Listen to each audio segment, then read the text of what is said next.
Both ready? Okay, Matt Gray, thank you very much for joining me. Crumbling.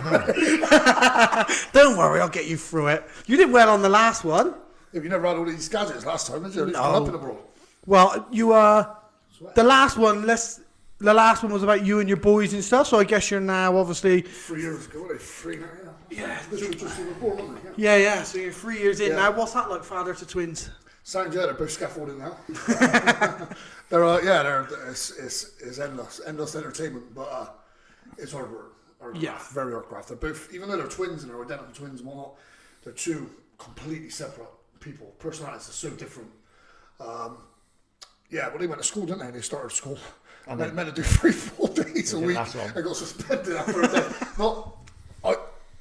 Not suspended as such, but got told not to come. Let's go from That's worse than suspended. Went from 3 full days. You can't come back. Yeah, that's 2 hours in the morning. Because before all the other kids get it's just because they're busy. Do you know what I mean? They're busy. Yeah, they're sound, mate, and it's funny. Like Jackson Gray, named after. He's the one that kicks off all the time. Literally, they had a school report on Friday. He's the dramatic one. And they were like, well, when we take something off Lincoln, he just gets over it. He just gets over it and moves on. When we take something off Jackson Gray, he kicks off for about half hour and he's falling around the floor. You know what I mean? Yeah, I've seen that. I've seen that from someone before. Definitely, appropriately named. Half hour. That's a quick one. Anyway, moving on. So let's move on to one of Gray's tantrums now. Fuck off! Pleasure to see you two getting on. In real life, instead of kicking off on I always do in real life. Yeah. In real life, we're alright. I'm trying to get choked out, that's all. I'm on there, fucking. You'll have a verbal debate with me when it comes to It's a verbal debate. I'm anticipating a verbal debate about conspiracy in a minute. No, there'll be none of that. don't. There'll be none of that. No, there'll be none of that. So the boys are sound. Three and a bit now. About 18 stone each. Yeah, they're big lads, They're right? big lads, massive heads. Honestly, I was going to say, I don't know where they got that from. Head like an elephant. How much am I sweating? Don't look at yourself. Let me just check this camera out. Talk about yourself 2 seconds. Well, we talk all the time. Cool, yeah. I read this microphone making me hot as fuck. You'll get used to it, don't worry. Just get through the little chit chat to get you in, guide you in. But so that's them. You're obviously a big part of their life, Gray. We spoke really. about. I tried to avoid it. Well, Matt's going to die on us, I say. Anyway. Yeah, you're a big part of their life. Matt was saying in the last episode about that he did with me, about how much involvement you are. So you've obviously seen a lot of them come from. Look, you obviously went through Matt's troubles of having them through to now seeing them. So you're like Uncle Gray, I guess. Yeah, it's weird how, that was just a thought of having a dream, wasn't it, of having, the way that he couldn't and the way it did, and then it just took, and then have twins, and then you see them in intensive care, and now you see them now, and you're like, wow. Obviously, because of this lockdown, it's been quite limited. That's the water I'm coughing on, Mike.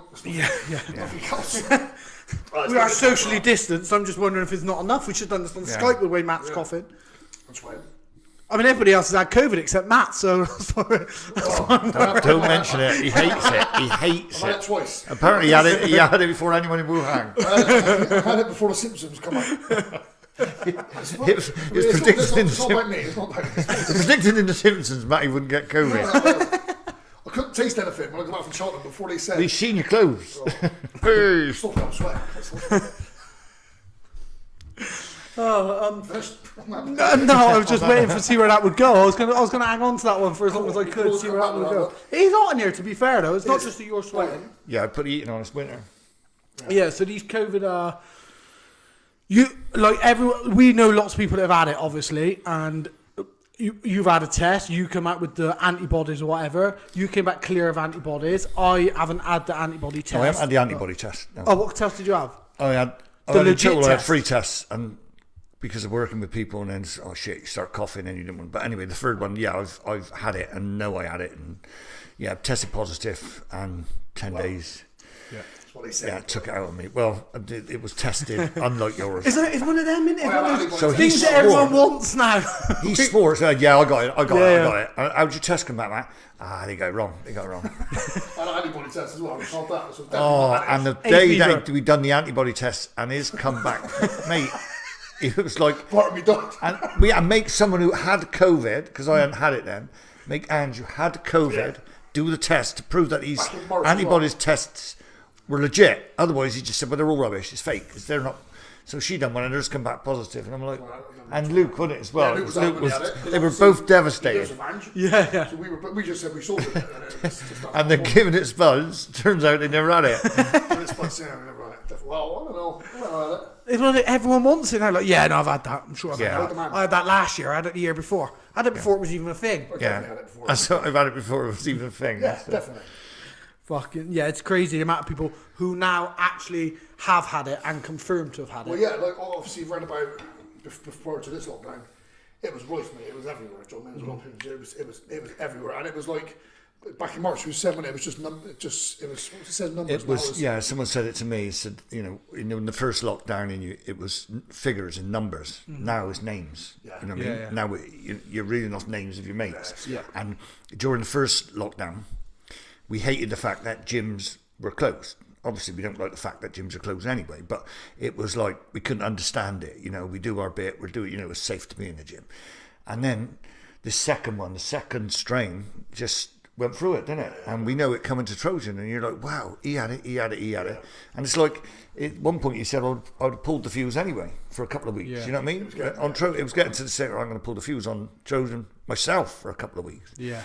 So, yeah. Yeah, when I think it became more real, because I mean, obviously we all got mates who are conspiracy theorists, and the people who were like, it ain't real. Now I always said the virus was real from the beginning. I've always said it's real. It's a real virus.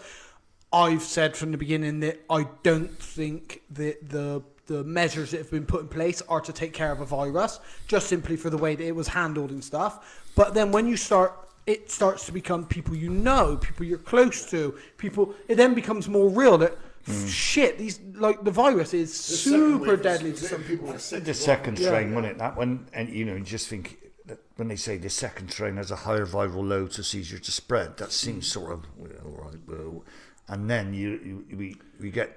we see it firsthand. Yeah. He had it. Yeah.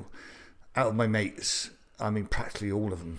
It's easier to name people who's not had it now, isn't it? Yeah. You name your son. Yeah, he hasn't had it. Yeah, like it's a gap. Yeah. Yeah. And one of my mates, he was in bed wouldn't get out of bed for days. Yeah. And it got to the stage where he's not eating, and it starts becoming worrying. Like, you know what I mean? The joke is, cool, I've had a sore throat, I've had this.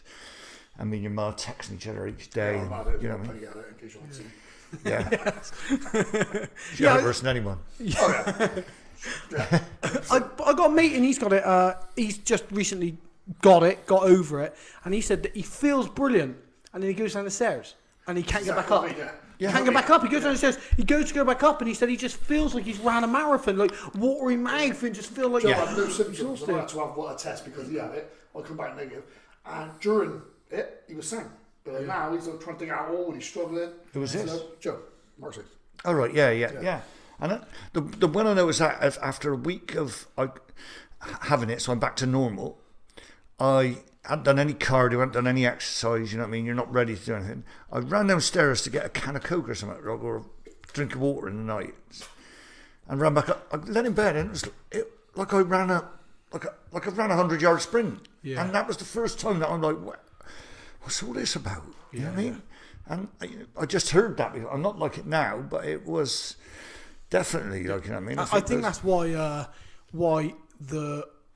so much of it is excusable. The measures, let's say, are excusable because we have no idea how it's going to affect one person to the next. If they just knew that this is how it affects you, this is what it does to you, these people have got to go steady and these people haven't, that would be one thing. But because we don't know from one person to the next what the immediate effects and the long term are going to be, it is worrying because, I mean, all of us here have been affected, as in, like me, obviously I teach in gyms all the time. Yeah. You own a gym. You're regularly at the gym. So all of us have been affected of the closure of one of the elements that, for the most part, is seen to be a minimal risk. Like gyms were coming back really low risk, and we've all been. And at first, you're objecting to that a bit. You're like, this is ridiculous. But then as time's gone on, you've been a bit like, well, actually, we don't. Yeah. Nobody knows what the next thing is. I don't think they know where to measure it. It's just trying to avoid places where multiple people are meeting, don't they? You know what I mean? And I understand loads of the measures, but some measures, someone getting stopped in the street, and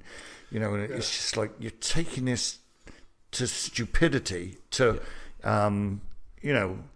to a gathering of loads of people. Well, yeah, the police are all the time, aren't they? Yeah, all the police pulling up outside roads. You get letters from the council, council asking CCTV, this, that, and that.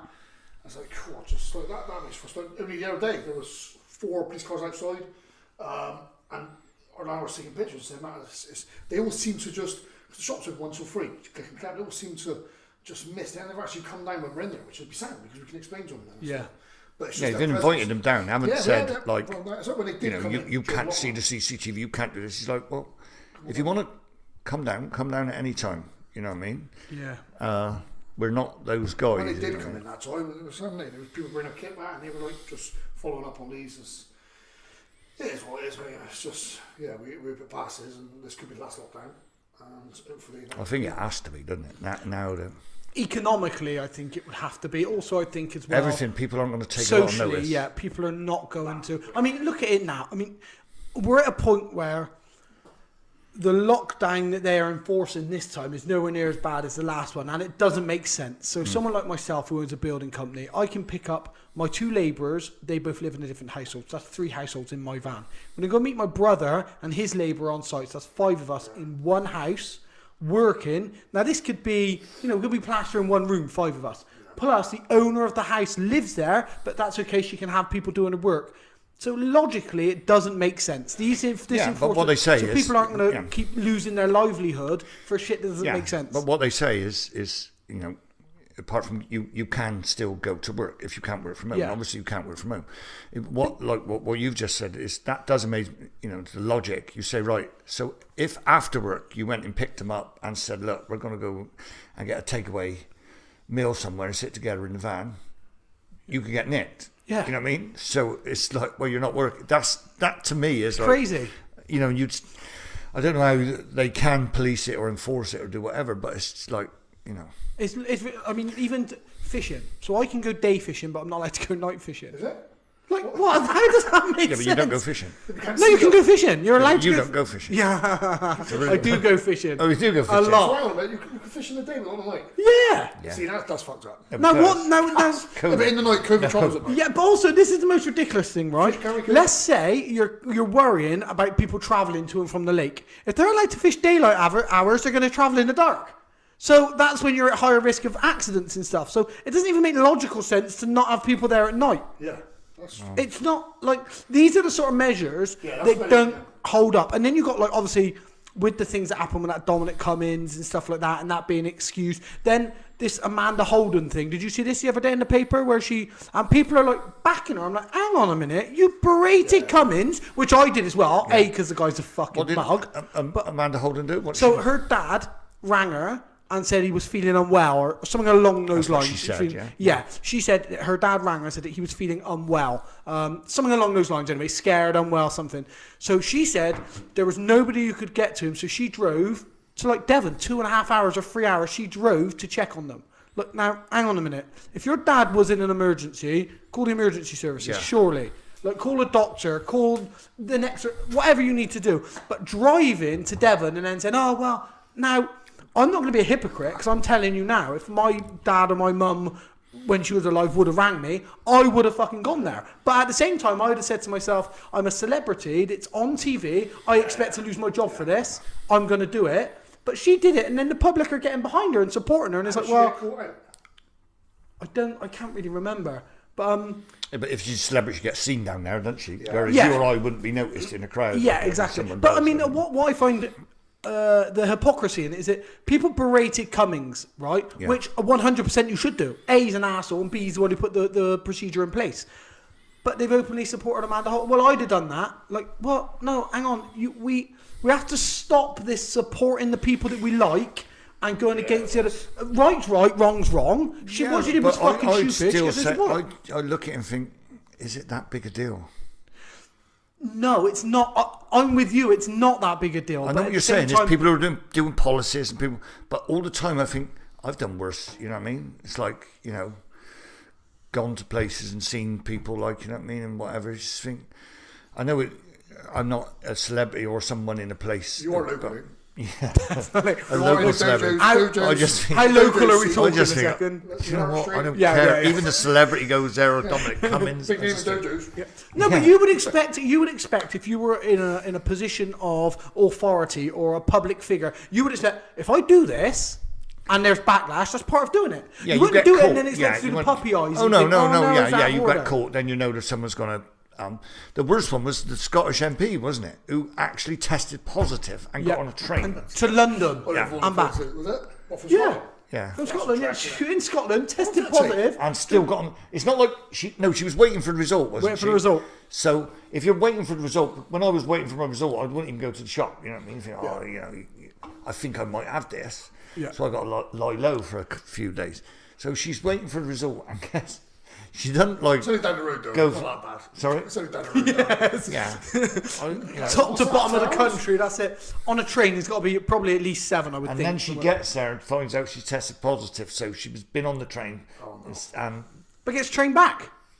She got trained back, didn't she, as well? I can't remember, is it? Yeah, I'm sure she got trained back as well. Remember we had that with Brandon, the first one? So when he came to the gym, he said, so I've come to the gym, I'll just let you know I've tested positive for COVID.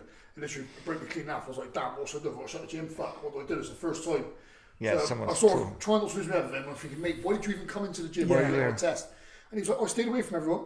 I sprayed my bottles, so I didn't know what to do. So we completely fogged the whole gym, couldn't sleep all night.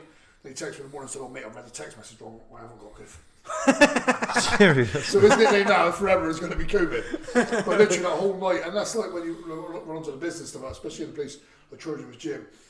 Always on eggshells all the time, so I mean cleaning as much as you can. And you can only do as much cleaning and we can do as much procedure as we possibly can in place. Someone comes in and he filled the temp test, because some people don't really get the symptoms, as you keep saying on the news, isn't it? Someone comes in and like when we're cleaning up in the equipment in the gym, so you clean up where you've touched points, then you go lift. You can't clean up every plate you lift up. Yeah, exactly. So, we're all contradicting, as well as to say the rules don't make any sense, What all you can do, I presume, is try to lower the risk, you know what I mean? Yeah. If which is if one of us had it and you can't do socially distancing, washing your hands, doing whatever, hopefully you don't pass it on to too many people. Yep. So who do you hold accountable for the way that this has been dealt with, the public or the government? Do you think that it's a bit of both? No, I think now I've never really thought about it, but yeah, it's totally a bit of both, isn't it? Like, I mean, the government, one of the arguments is they should have shut us down sooner. Yep. And then the biggest argument now is you've taken all our civil liberties away. So, you can't, which side do I fall on? Like, what I mean? It's like, I'm like, well, I understand why we're locked down. I understand why we're shut down. I understand it. That doesn't mean I support it, but it doesn't mean I condemn or condone. I just don't know. I just think, well, I totally understand it and I'm with it. But I always kept thinking, well, what's this end game? You know what I mean? And I remember putting a status up about the herd immunity. And it turns out the herd immunity is no good unless you have a vaccine, because you need a higher percentage of people who are naturally immune, people who've had the disease, and people who are vaccinated. So you lower get these figures down, and then, you get through. So you lessen the amount that are going to the hospital, and you lessen the amount of people that are going to die, or you take the people lessen who are going to die. Lessen the impact. Yeah. So everything becomes a lot more manageable. Yeah. So I can't wait. I want to have the vaccine. Yeah, I'm going to vaccine straight away. Yeah. It's a lot worse, isn't it? For me, I would say I want the vaccine last, just for the simple fact. So we could just die for. So we check we're all right. Yeah, if you guys are all right, I'll consider it. But no, all it is for me is I'm probably in the lower end of all the brackets. I'm considerably young. Not considerably young. I'm considered young. How old are you? Well, let's not. 39, 37. I'm 37. well. So yeah, like we're young. I'm fit. I'm healthy. I'm one of the ones who's dying. When I said I'm considered young, I meant in proportion correct. Yeah, it's going off. It's going If I off. was on Facebook, that would have to go on. That's all. No, that'd be red facing. That will be red. That'd be the red Tell you what emoji. it is, that's 17 Cardinal Close. That's the postcode. That's the So postcode. we done when the first lockdown. Do you know when you were doing your quiz fees? Yeah. We done a quiz, didn't we? With us and some of the lads on the WhatsApp group. I don't want to name the title of the WhatsApp group because it wouldn't be approved for it. Oh yeah. I know. Yeah. We done a quiz night. Oh, yeah. One of the Forgot, quizzes was, what is Graham's postcode for when he switches on people on Facebook? Everyone got it right. Because you know, like when you're out in the street, it's the finger pointing. Yeah. When he chucks the postcode out on Facebook. Yeah. Drop the postcode. Yeah. I know I got a gate that locks at the front. I can't give it. I noticed he's got taller since lockdown. That gate. Since you've been arguing more, the gate's You notice got even when I taller. pushed the buzzer, you couldn't get in. Work it out for yourself. Barbed wire on top of it now. Oh yes. You got to have that these days. Why is there a sniper tower? Insurance. The 17's been picked off. I put on number 21. I also noticed he's moving. These all I coincidences. put on number 21. You seen him? He got black eyes. He shall do what it is. As soon as I open my door these days, I keep getting filled in. But for me, it's not even massive conspiracy shit or anything. I just think I'm lower end of the bracket, and I can sit back and watch for a year or two and see if there are any of these long-term side effects. Let's wait and see. So that's my observation. What we do know is long-term side effects with COVID. Yeah, exactly. That's So this what is we do this know. long COVID now. I personally have a very close friend who I know is not a bullshitter in any way. Both of them, they're Scousers. Both of them got it at the same time with COVID. One of them got rushed to hospital, was in intensive care, really bad. The other got rushed to hospital, avoided intensive care, but was really bad. Both went on for a long time. One of them now has had a third relapse, went to hospital again last week. He had a heart attack post-COVID and had to have a stent put in. The other guy is still really bad, can't walk very well, gets lots of joint pain and stuff. One is saying, I'll take the vaccine tomorrow. Bring it now. I'll take it. I don't care. The other saying, I don't want the vaccine. He's convinced that what he had was a man-made illness. He's like, I'm convinced anything in the wild that was around it is that bad would have killed me. That is something that's not right about it. Yeah, he's convinced. And I don't even know where he's going with it, but he had it, and he's convinced that what he had was not unlike anything he's ever had. But the other guy, he's ready. He's all standing in the queue tomorrow. Your sister, innit? She had COVID. She had COVID. She was working at the 111 centre. She had COVID. They had to shut the whole thing. Everyone in there had it. Symptoms weren't that bad. She said she just felt like she had a cold. And we're taking sort of, this is the norm now. It wasn't that bad. Yeah, you know what I mean? This His sister's had it. Didn't even believe she had it. Yeah, despite testing positive. And then she, what's it? It's called pulmonary. Pulmonary on her lungs. Lungs. So she never had that before. So, and it couldn't work out. So apparently, I'll probably be getting this wrong, but as long if you test, if it's hereditary or something like that, it's from the legs. So they tested her legs, and that comes from there, it's fine. So they don't actually know how she's got it. And it has to be, Well, they said, it's what they're saying is it's running. Yeah. This is what they're finding with the lungs. She can't breathe properly. She's on medication for life in that one as well. Yeah, it's not. And this is someone who flew through COVID. Well, look at Mike's dad, who we're doing the bike ride for next week. He's been in there about 6 weeks now. He's still in there now. Yeah. So saying he got rushed in, and he was in intensive care for 2 weeks. And it's funny, actually, the other week, it might have been last week, they took him off. They think they took him off full oxygen. I think they took him off like the lowest form of it. And in the night, he had a bit of a funny turn. And he was like, if I would have been home then, on no oxygen, he'd been dead. I could have been Dead, dead. yeah. So this is the scary thing. And I was sort of going, I think it's worse when it's someone like your dad. Yeah, You know what I yeah. mean? Where you just feel like you've got. Obviously, that's Also, You know what I you mean? don't. Who's That could be hospital? you. None of us Yeah. know. My mate, he smoked a lot of weed and he smoked. Didn't ever drink, but flies birds of prey. So he was out walking all the time. Not fit by like what our judgment, our standard of fitness would be, but fit compared to the rest Not of the unfit, nation. yeah. Exactly. So and he's fucked. He really done him in. You know, it's you just never know. I think it's the same with everything, and this is what.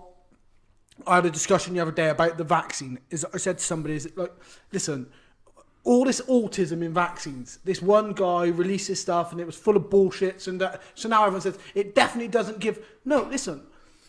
For a certain amount of people, those MMR vaccines might have a side effect because you're prone to this.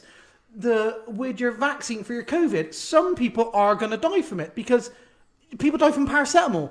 And from COVID itself, some people are going to die from it. The only thing is, we have no understanding of COVID. We have no understanding of the spread, how quickly, how diverse it is, and you never know who's going to kill. At least with the vaccine, we know what we're putting into people. And there are going to be people who's going to die from it. It is going to have side effects, of course. To die from it, that's a big statement. People die from taking paracetamol. Well, yeah, but it's going to happen, isn't it? That's people who die from taking overdose. No. People just have allergic reactions to stuff like aspirin or. Like 1 in a million. Yeah, exactly. So that will happen with COVID. That will happen with COVID. It might be 1 in 3 million. But it will happen. We've vaccinated so far. Yeah, but it will happen to somebody, right? So all these conspiracy guys and anti-vaxxers are going to be like, oh look, it's killed so-and-so. Like, we've got to understand that if it's saving 7 billion and 100,000 die, that is acceptable collateral damage. That's just the way that it is. Like when you go to war knowing that not everyone's going to come home. Now, to make a medical advancement and prevent something like COVID, you have to accept some people are going to die from the thing that's going to cure it. That's just the way that it is. That's not a conspiracy thing of this vaccine's trying to kill people, control people, put an implant in you, and I can't get on board with all that bollocks. I would just like to say, this is Wes's opinion, that 1 in a million has got no... No. Those are not strict figures. Those are not strict figures. To my figures. Those figures are anyone. If anyone's listened this long anyway... No, because this would be a switch if we were arguing. Where did you get this from, Wes? Where did you get this from? James comes in now. Yeah, and everyone think, oh shit. People are going to think, I'm not going to listen to that whole podcast, I'll skip. They're going to skip right to this bit as well. The first 25 minutes and it's already No, I'm not. Listen, they're not. That's not purported figures. I'm just using an example of there will be a percentage of people. Yeah, there will be some. Because you've got to. Or what I'm actually saying is, I think that's acceptable. I'm not saying it definitely will. I think it's acceptable that a small percentage will die from taking it because our bodies aren't made up the same. There are people who are allergic to fucking water. Do you know what I mean? So, You've never heard of people who are allergic to water? No. Yeah, Google it. I can't think of the name of the thing. There's people who are allergic to grass. There's people who are allergic to dust. One of my mates is allergic to buying beers when we're out. Is he here?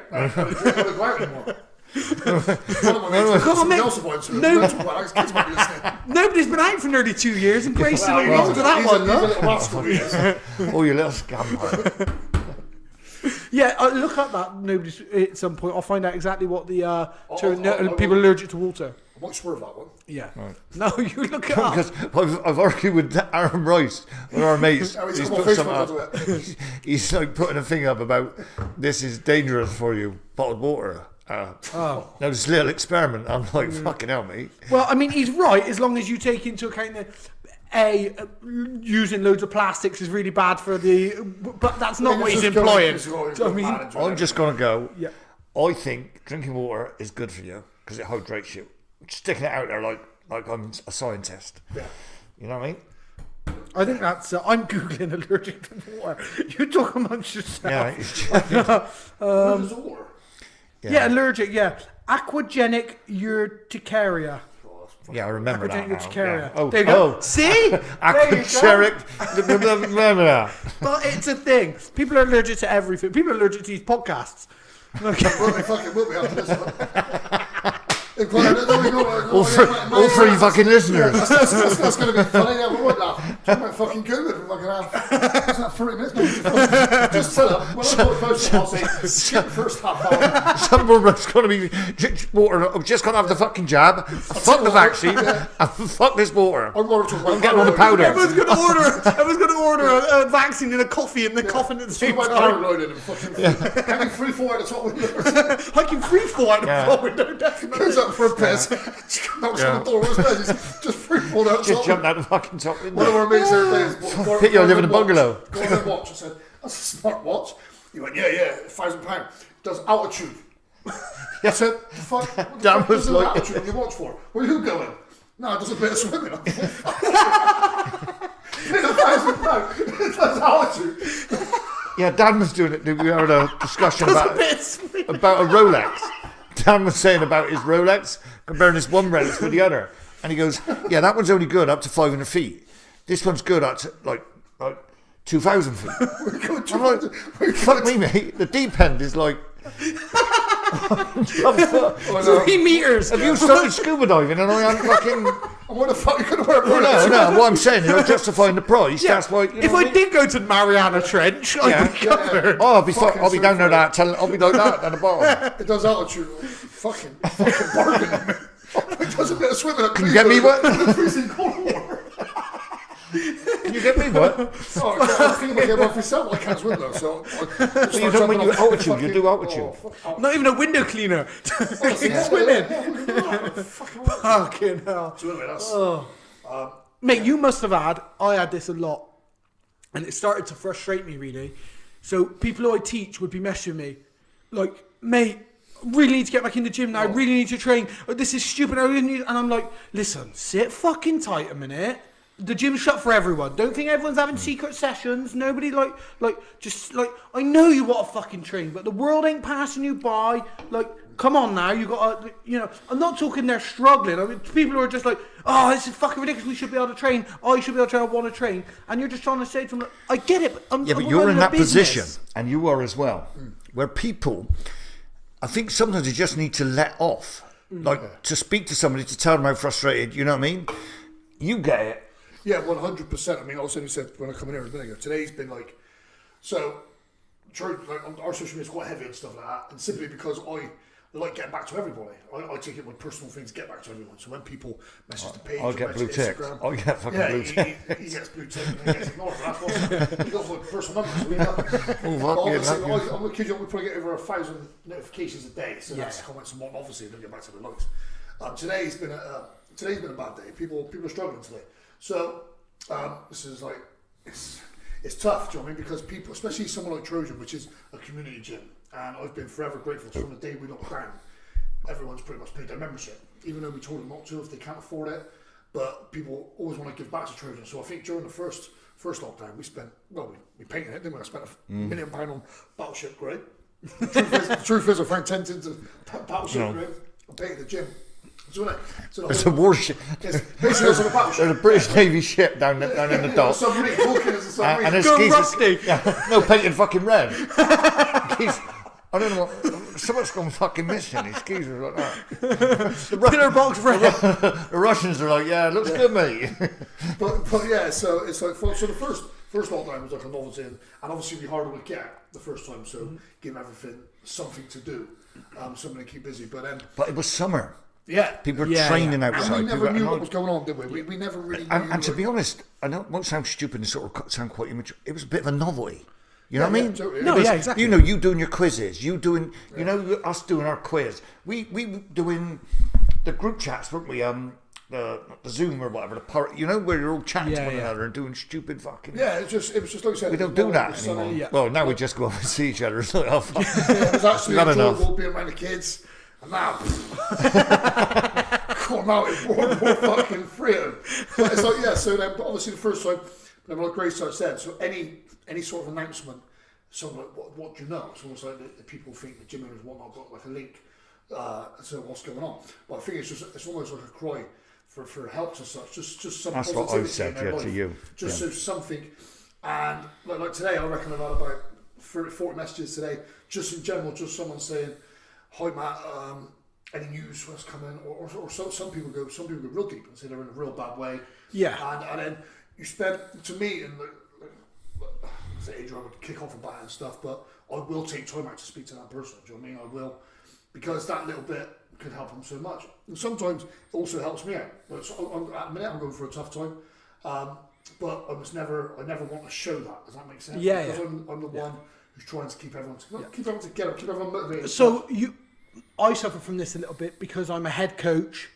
I can't be allowed to be the one which you can, but that's the way you feel, yeah? And you're obviously the gym owner for that massive group of people, so you, like, unfairly to everyone else, you've assumed I can't be the one to show. Mate, I'm the one who's there for everyone. I want to be the one that's there for everyone. Yeah, I exactly. Show any form of weakness and whatnot, and stuff. And I think that it's a part of the job, and it's part of something that we've built at Trojan. It's like a community feel. So when people reach out, they know they're speaking to me as such. Do you know what I mean? So say for instance, let's say you remember David Lloyd or a commercial gym.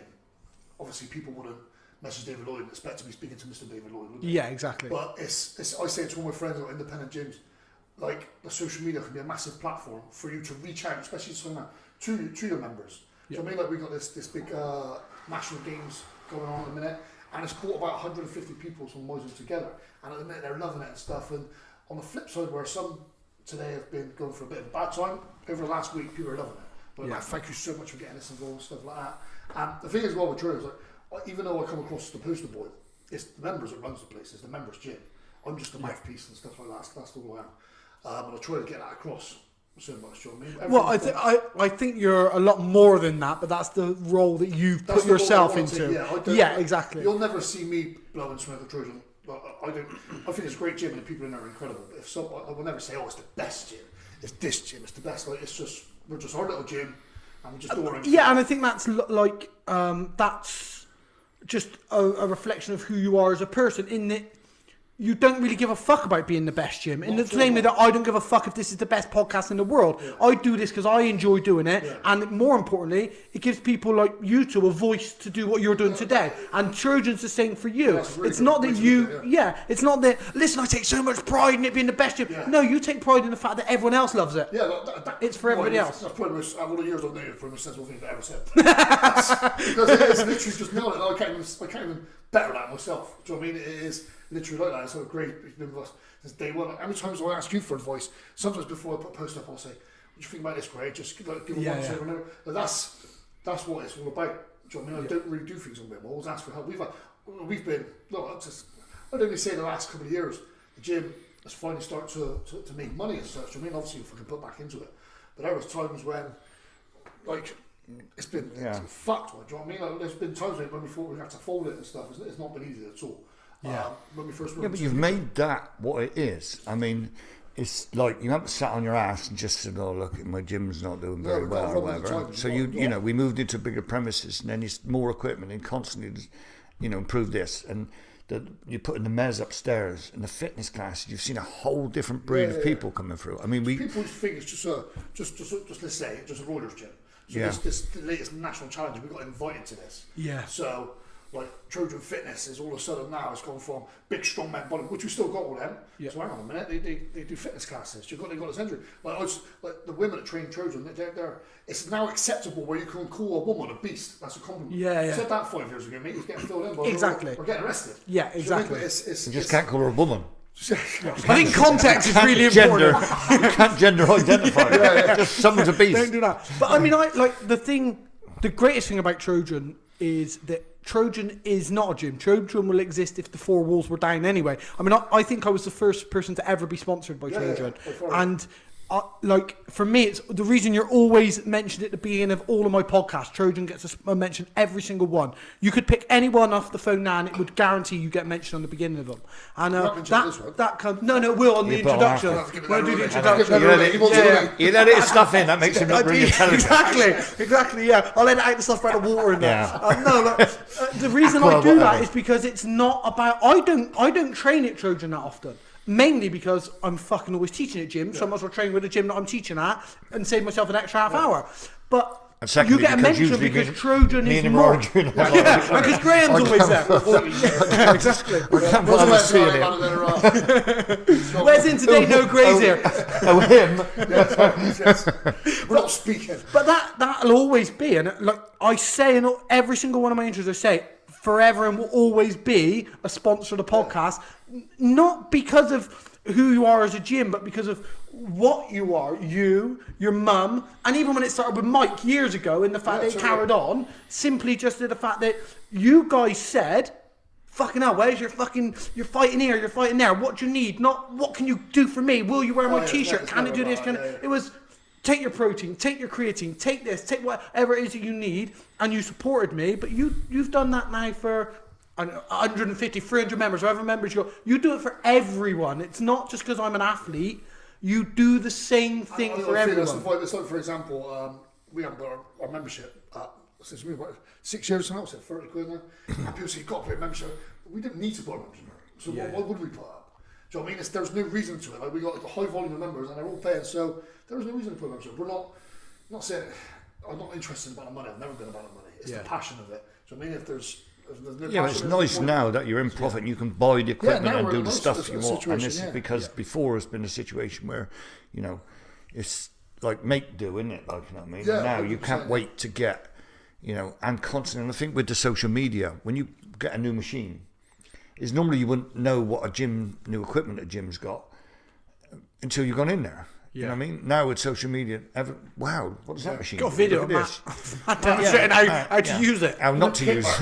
That's how you do kickbacks, and you can put weight on it as well. And it's almost now become like a comedy sort of thing. Exactly. Oh, it's deliberate. So you doing it all wrong. Look at the dummy on there. What was it I said the other day when you ordered from Wish? Right? When you order a fitness from Wish, and this turns out. But that's what I like as well, is that like you're not trying to pretend to be anything. It's very normal. This is it. Like, this is what we are, and that's how I've always been. Like, when I owned Olympians obviously failed. Yeah. It didn't. We created one of the biggest successful MMA teams that were around now. Pardon? It was the first full-time MMA gym in Bristol, first to have a cage. But I created that, but then I lost 26,000 quid with that. Now, because I didn't run it as a business, maybe I could have made more money if I ran it as a business, but my passion wasn't about running a gym that made me money. My passion was being a fighter at the same time. Yeah. Your passion is about, I mean, I guess your way of thinking is, if I want to make more money, I could put another class in. Money's never been, so we have got some members who are like financial advisors, stuff, John, and you say to me all the time, Matt, stop fucking spending money. Stop, but it's never been about money. Yeah. I went years about pretty much taking a wage, do you know what I mean? Like living off the business all the time. But it's never been about the money. It never will. Now we're in a situation where we're financially good. But still, I'll still fucking buy anything. Yeah. Because again, you've got to run with the times. But you're willing to work harder if you want more money. I've seen you in a lot of designer gear lately now. How does that I don't think you say fake sauce on here. Because that's actually breaking the law. I'm saying, I've seen designer clothes, so he must be coining it in. It isn't real. This, I swear to God, Mary. Yeah, like that made for fighters t-shirt. These belts are fake. I swear my kids' life are fake. I bought no, tracks for 60 quid, and look how tight they are. That's not. Tight's good. Tight's good. So these are a fake pair. There was a lot of sauce going around lately. There was a lot of sauce. It's just the fake. And Matty is dripping in it. Dripping in it. Yeah. The other day, though, it's, you know, Skids, yeah? Yeah. So Skids is wearing tatami hoodie. Well, yeah, him and Troy have bought everything from Tatami, so yeah. And over the top of that, he only got a Stone Island.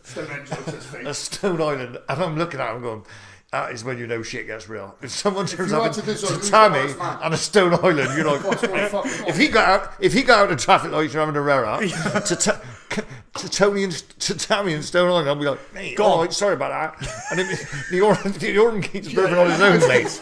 That's going to be the new football violence thing. There's going to be Stone Island, I'll unzip it with Tatami and be, whoa, fuck me. It's a joke. Whoa, you see what Millwall have got? Fuck that. Millwall wear Tatami. Millwall got Tatami. Everyone fires through the t-shirt, you're right, prick. We'll cover that, you can't see that from here.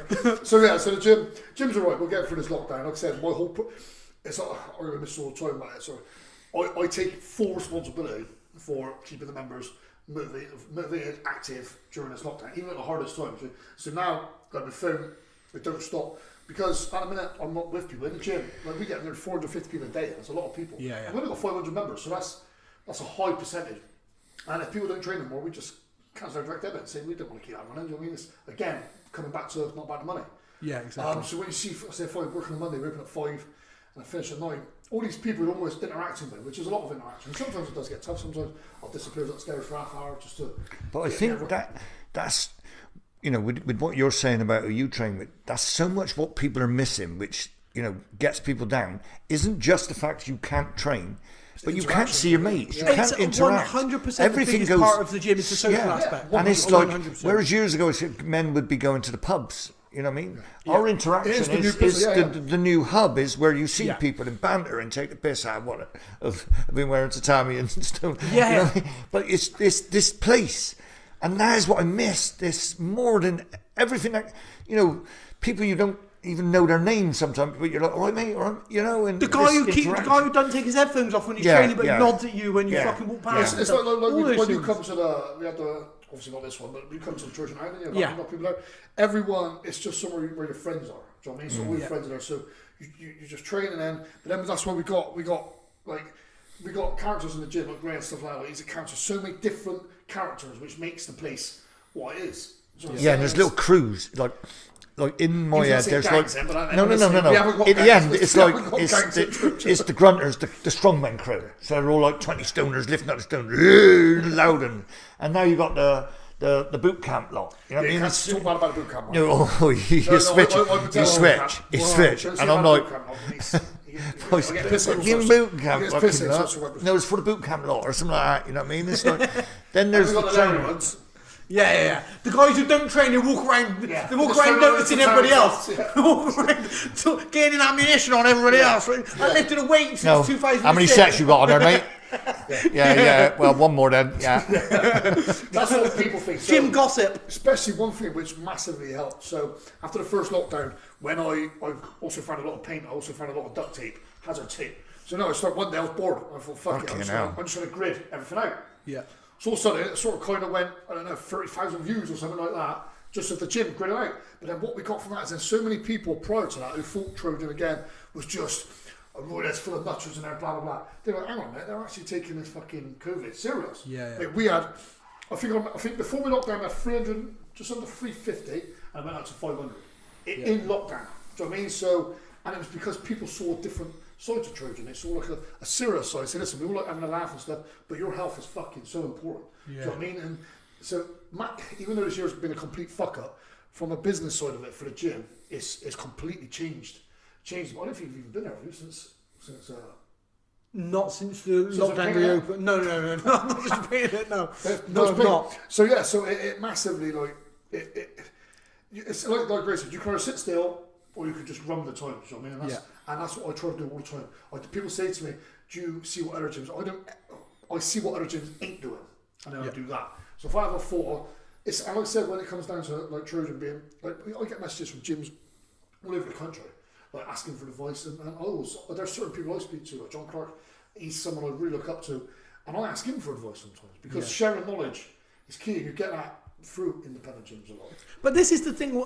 I don't understand sharing where ideas, this not even just knowledge. When you speak to someone, what are you doing? What are you doing? You know what I mean? You look down on site sometimes, innit? When you can't work out how to do something, you're like, what do you reckon here? So I'm one of those people who's always, I've never understood this, why people want to create competition where there doesn't need to be. Yeah. As in, so with MMA, when I owned Olympians, the door was open. I don't care what gym you represent. If you tell your coach, I'm going to go and spar with Olympians guys, the gym, you don't have to represent me. I don't care if you wear my, just come and fucking train, you know? And it was never I'm in competition with anyone, and you're not in competition with any gym. You just want to be better. But with social media now, which wasn't when you had Olympians, I mean, when you put up, just say you train at a certain gym, and then all of a sudden someone's training, and they put it all over social media, and it's like, who's training there? Especially with someone of those characters. I get filled in. I can't dare go anywhere. No, but what I'm saying is, he said I'm welcome to go. No. So one thing we've done,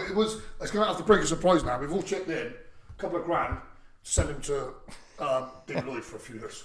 If you need any more money, I'll chip some in. Hey, you guys. 50 grand, I think. Should be there for a while. That's how much David Lloyd wanted for a year membership to have him.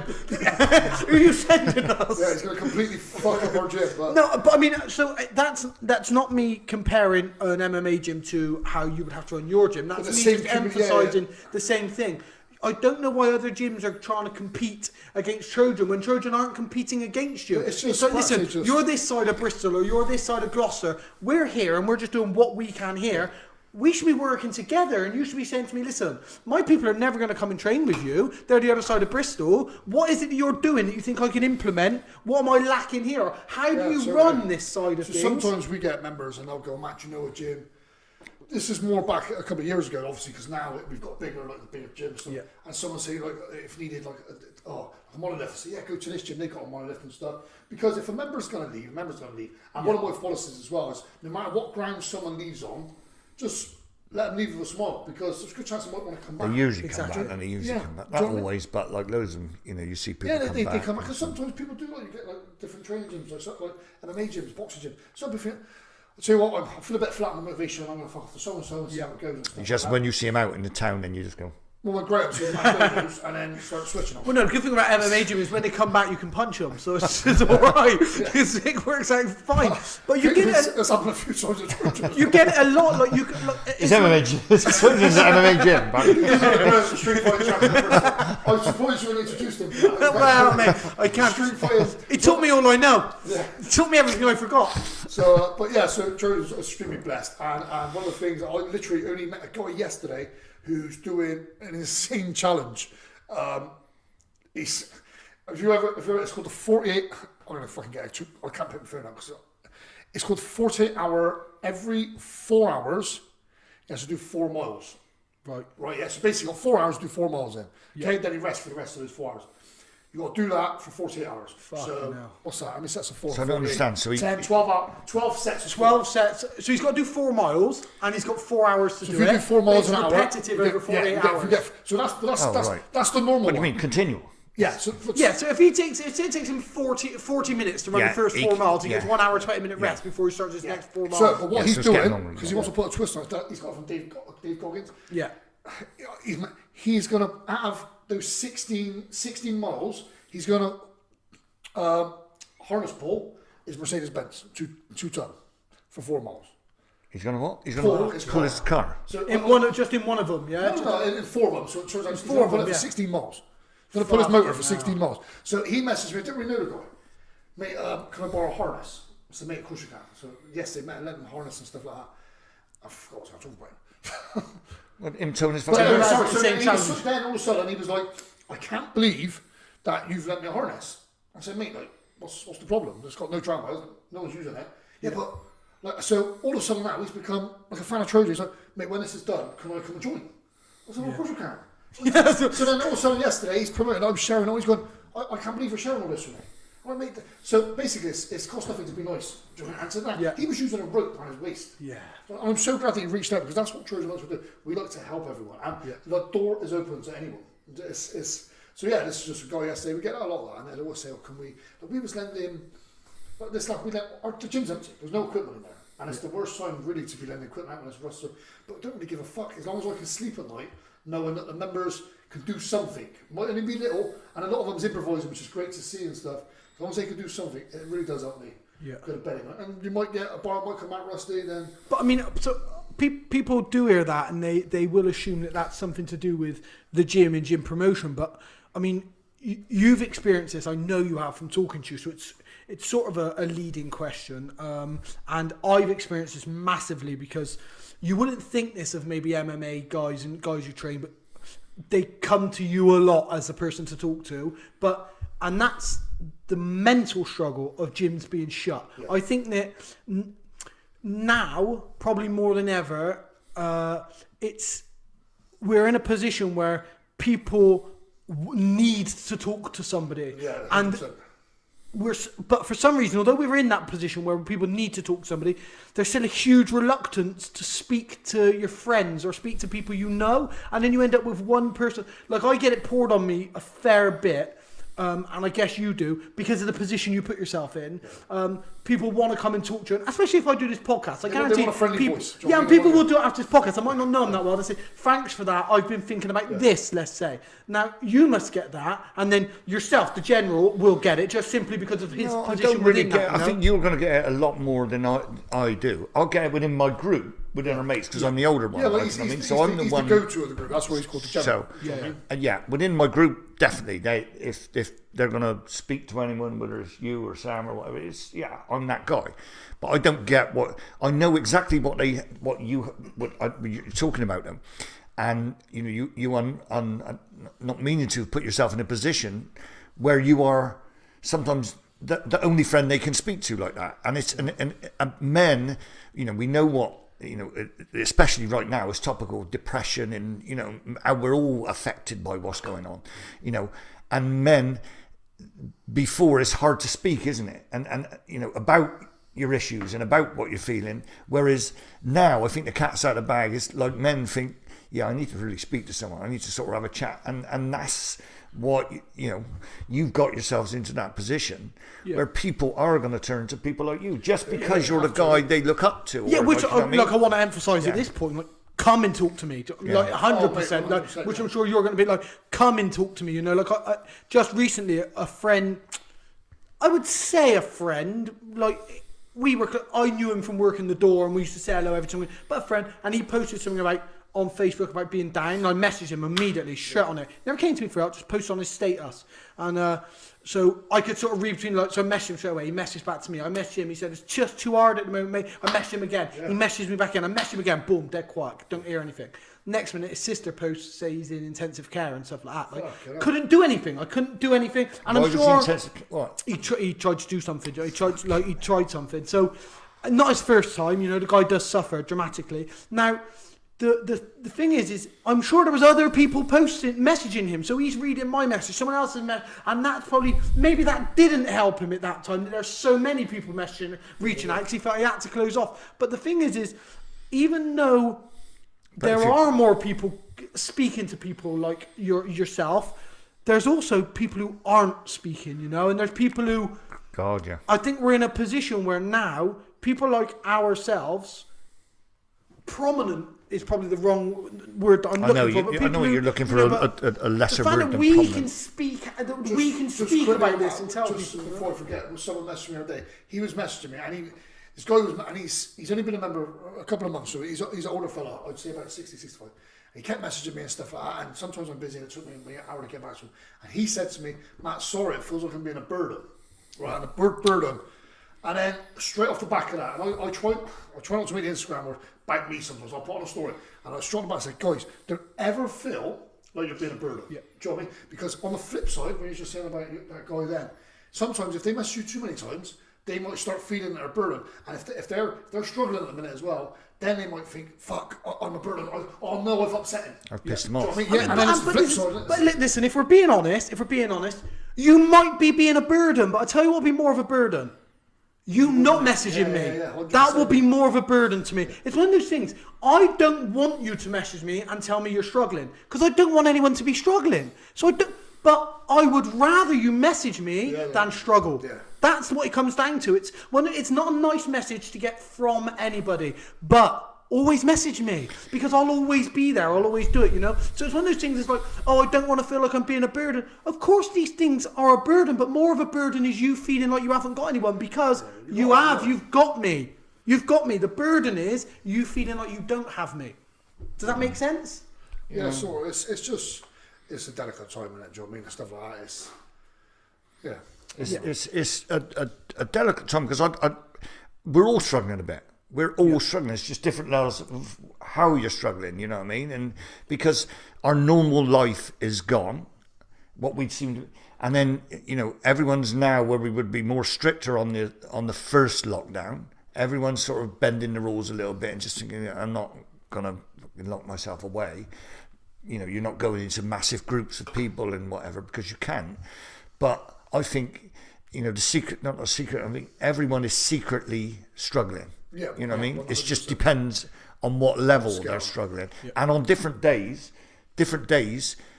are different. You know what I mean? One day you're, fortunately for like us, we work still. So you're working on site, and when you're on work, around people, it doesn't feel any different than any other day. You've got sort of a sense of normality still, yeah. But if you come home, like, so my routine is you come home and then you go to the gym or someone, and then when that's gone, it's like you come home and you're like, yeah. And then, also, so for me, I've not struggled with mental health in any way that I can report of. I know the power of the mind, because obviously I've been an athlete, so I know the voices in your head and how to control them for positive. I don't know what that's like when those voices are negative. Do you know what I mean? So but I see things on social media that really bother me, and I speak up to them. but it bothers me. Like people saying things like, "Oh, it's fashionable to have mental illness now," and "Oh yeah, so and so." Like, listen, there will be people who play on the mental health thing, but you can't address mental health based on the fact that there's one or two idiots. You can't dismiss it like that. Exactly. Yeah, you can't dismiss it as a whole. You can't dismiss racism on the fact that someone's going to play the racist card out of turn. You have to look at the fact that mental health is very prominent in our society, and also has hundreds of different forms. Hundreds. It's not someone stood on a bridge waiting to commit suicide. It's those little tiny faults that word mental. You know what I mean? That mental health. So before that was like, now you can just reel it off and it doesn't make any difference. Mental health. You know what I mean? People struggling with mental health. Just a few years ago, mental health is like, taboo. God, they must be right, God, or a nutter, or like now you just said it can be, you're struggling slightly, and people aren't afraid to use that. Yeah, he suffers from mental health, or she suffers from mental health slightly, or we all suffer from mental health issues slightly. I mean, I use it as the get out clause, and when he switches on people, it's like, great, well, I got. But I think it comes down to, like you said, skills. There might be a new skill. As far as I know, I've never struggled with mental health, but then how do I diagnose myself with mental health? But when you say you struggle, you haven't. I mean, if you get upset in the situation you're in now, you know what I mean? And maybe that's too personal for people to what's going on, but that's a form of mental health where you have to. Well, anxiety. I've had anxiety. All right, but that is. Yeah. And and it's like this word depression. I almost sort of understood depression. I got this vision of what, this manic depressive, this. Well, no, depression is when you're getting slightly frustrated and pissed off with your life and how it's going at times. And depression affects everyone. It just, from day to day. And some people are just because, like, I can't get to the gym, it's just really annoying and gets to me. There's other people I believe are, you can tell by some statuses and they're proper sat at home, proper depressed because, they can't get to the gym. They can't do what they do. There's some people, you know what I mean? Real. And it's like... But also, there's these people, we're using the gym as an example. There's some people who are like that with work. They're suffering because they can't go to work. They're suffering. I can't go to work.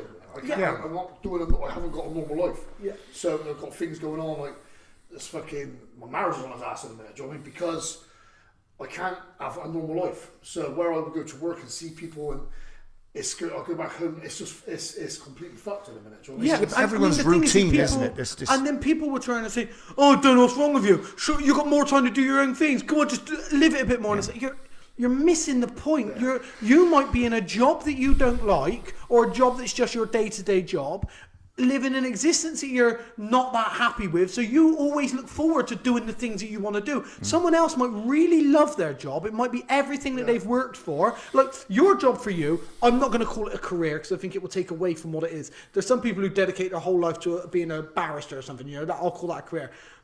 Your life to you, your job to you, is not a job. It's your life. You've built it. Your lifestyle. You've built it around. If Trojan was to end and be gone, it won't be the end of Matty Hudd, but it'd be the end of everything you've dedicated yourself to. That's not the same. That's not the same as if my business goes. If my business goes, I'd be like, yes, I can concentrate more on my podcast. So this, just what you said then. So the situation I'm in at the minute is, it feels like definitely this time around. It feels like Trojan has gone at the minute. So it feels like I'm holding on to it, clutching onto it as hard as I can because. It does feel like a big part of me. Yeah. I tell you what I said to somebody today, it feels like I've got no purpose at the minute. Yeah. Now, I said that to her, and she said to me, you sound depressed. And I was like, well, I don't think I'm depressed. She said, but I said, look, my gym's gone at a minute, so I'm not seeing my friends. That is depression. Well, this is the thing for me. What do you think depression should feel like? So when I had anxiety before, I went to see a counsellor, didn't know what it was, and then they offered me medication for this anxiety. So the anxiety I was getting, it sounds really stupid, but I just thought I was going to drop dead. That sounds really... I remember meeting you at Nana's, I probably can't remember. I remember just driving, and all of a sudden I thought, cool, I feel like I'm going to drop dead. It feels like someone's going to switch me off, I'm just going to drop dead.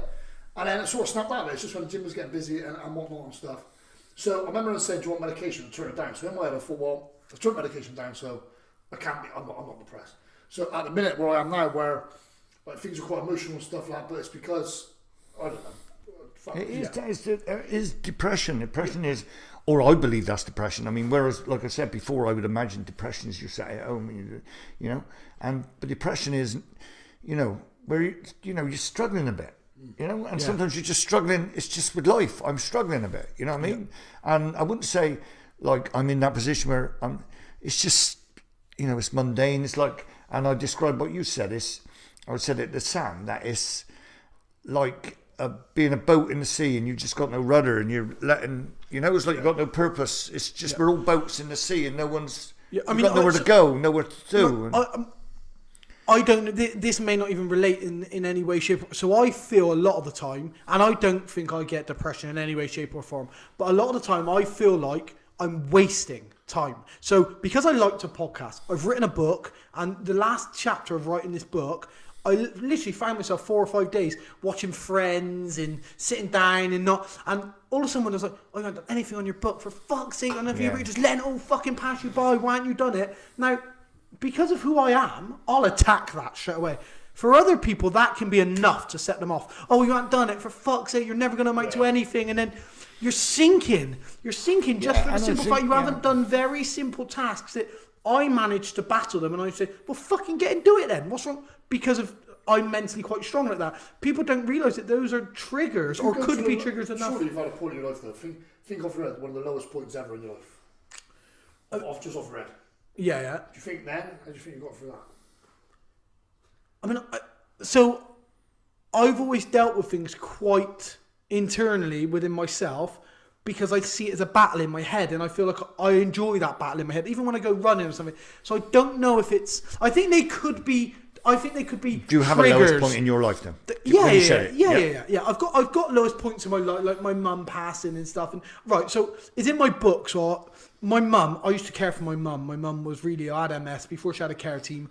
So for about 7 months, I used to shower, take her to the toilet, get her off the toilet, lift her back in bed and stuff. Wow. Now my family, I knew you cared for her. I didn't know it was like that. Like my family were like, "You need help. You need help." No, I'm not having someone else coming in. So anyway, but the catalyst was one day I was taking mum from the shower, and she could sort of walk. So I'd be stood like holding her, and her legs went, and she went to drop, and I grabbed her, and my back went. Oh, no. So I managed to like lurch her onto the bed, but I was angry with her. I was frustrated because I was like, for fuck's sake, I'm trying so hard to fucking help you, and now I've put my back out. I literally put my back out. So my sister and that said, like, enough's enough. Do you know what I mean? We need to get help. And now that plays in my head because I got angry with her. So that's the lowest point for me. When my mum passed away, I mean, we had years after that, years of laughter together, years of but I always go back and I rethink about that time. And what if mum's laying in bed thinking about that one time that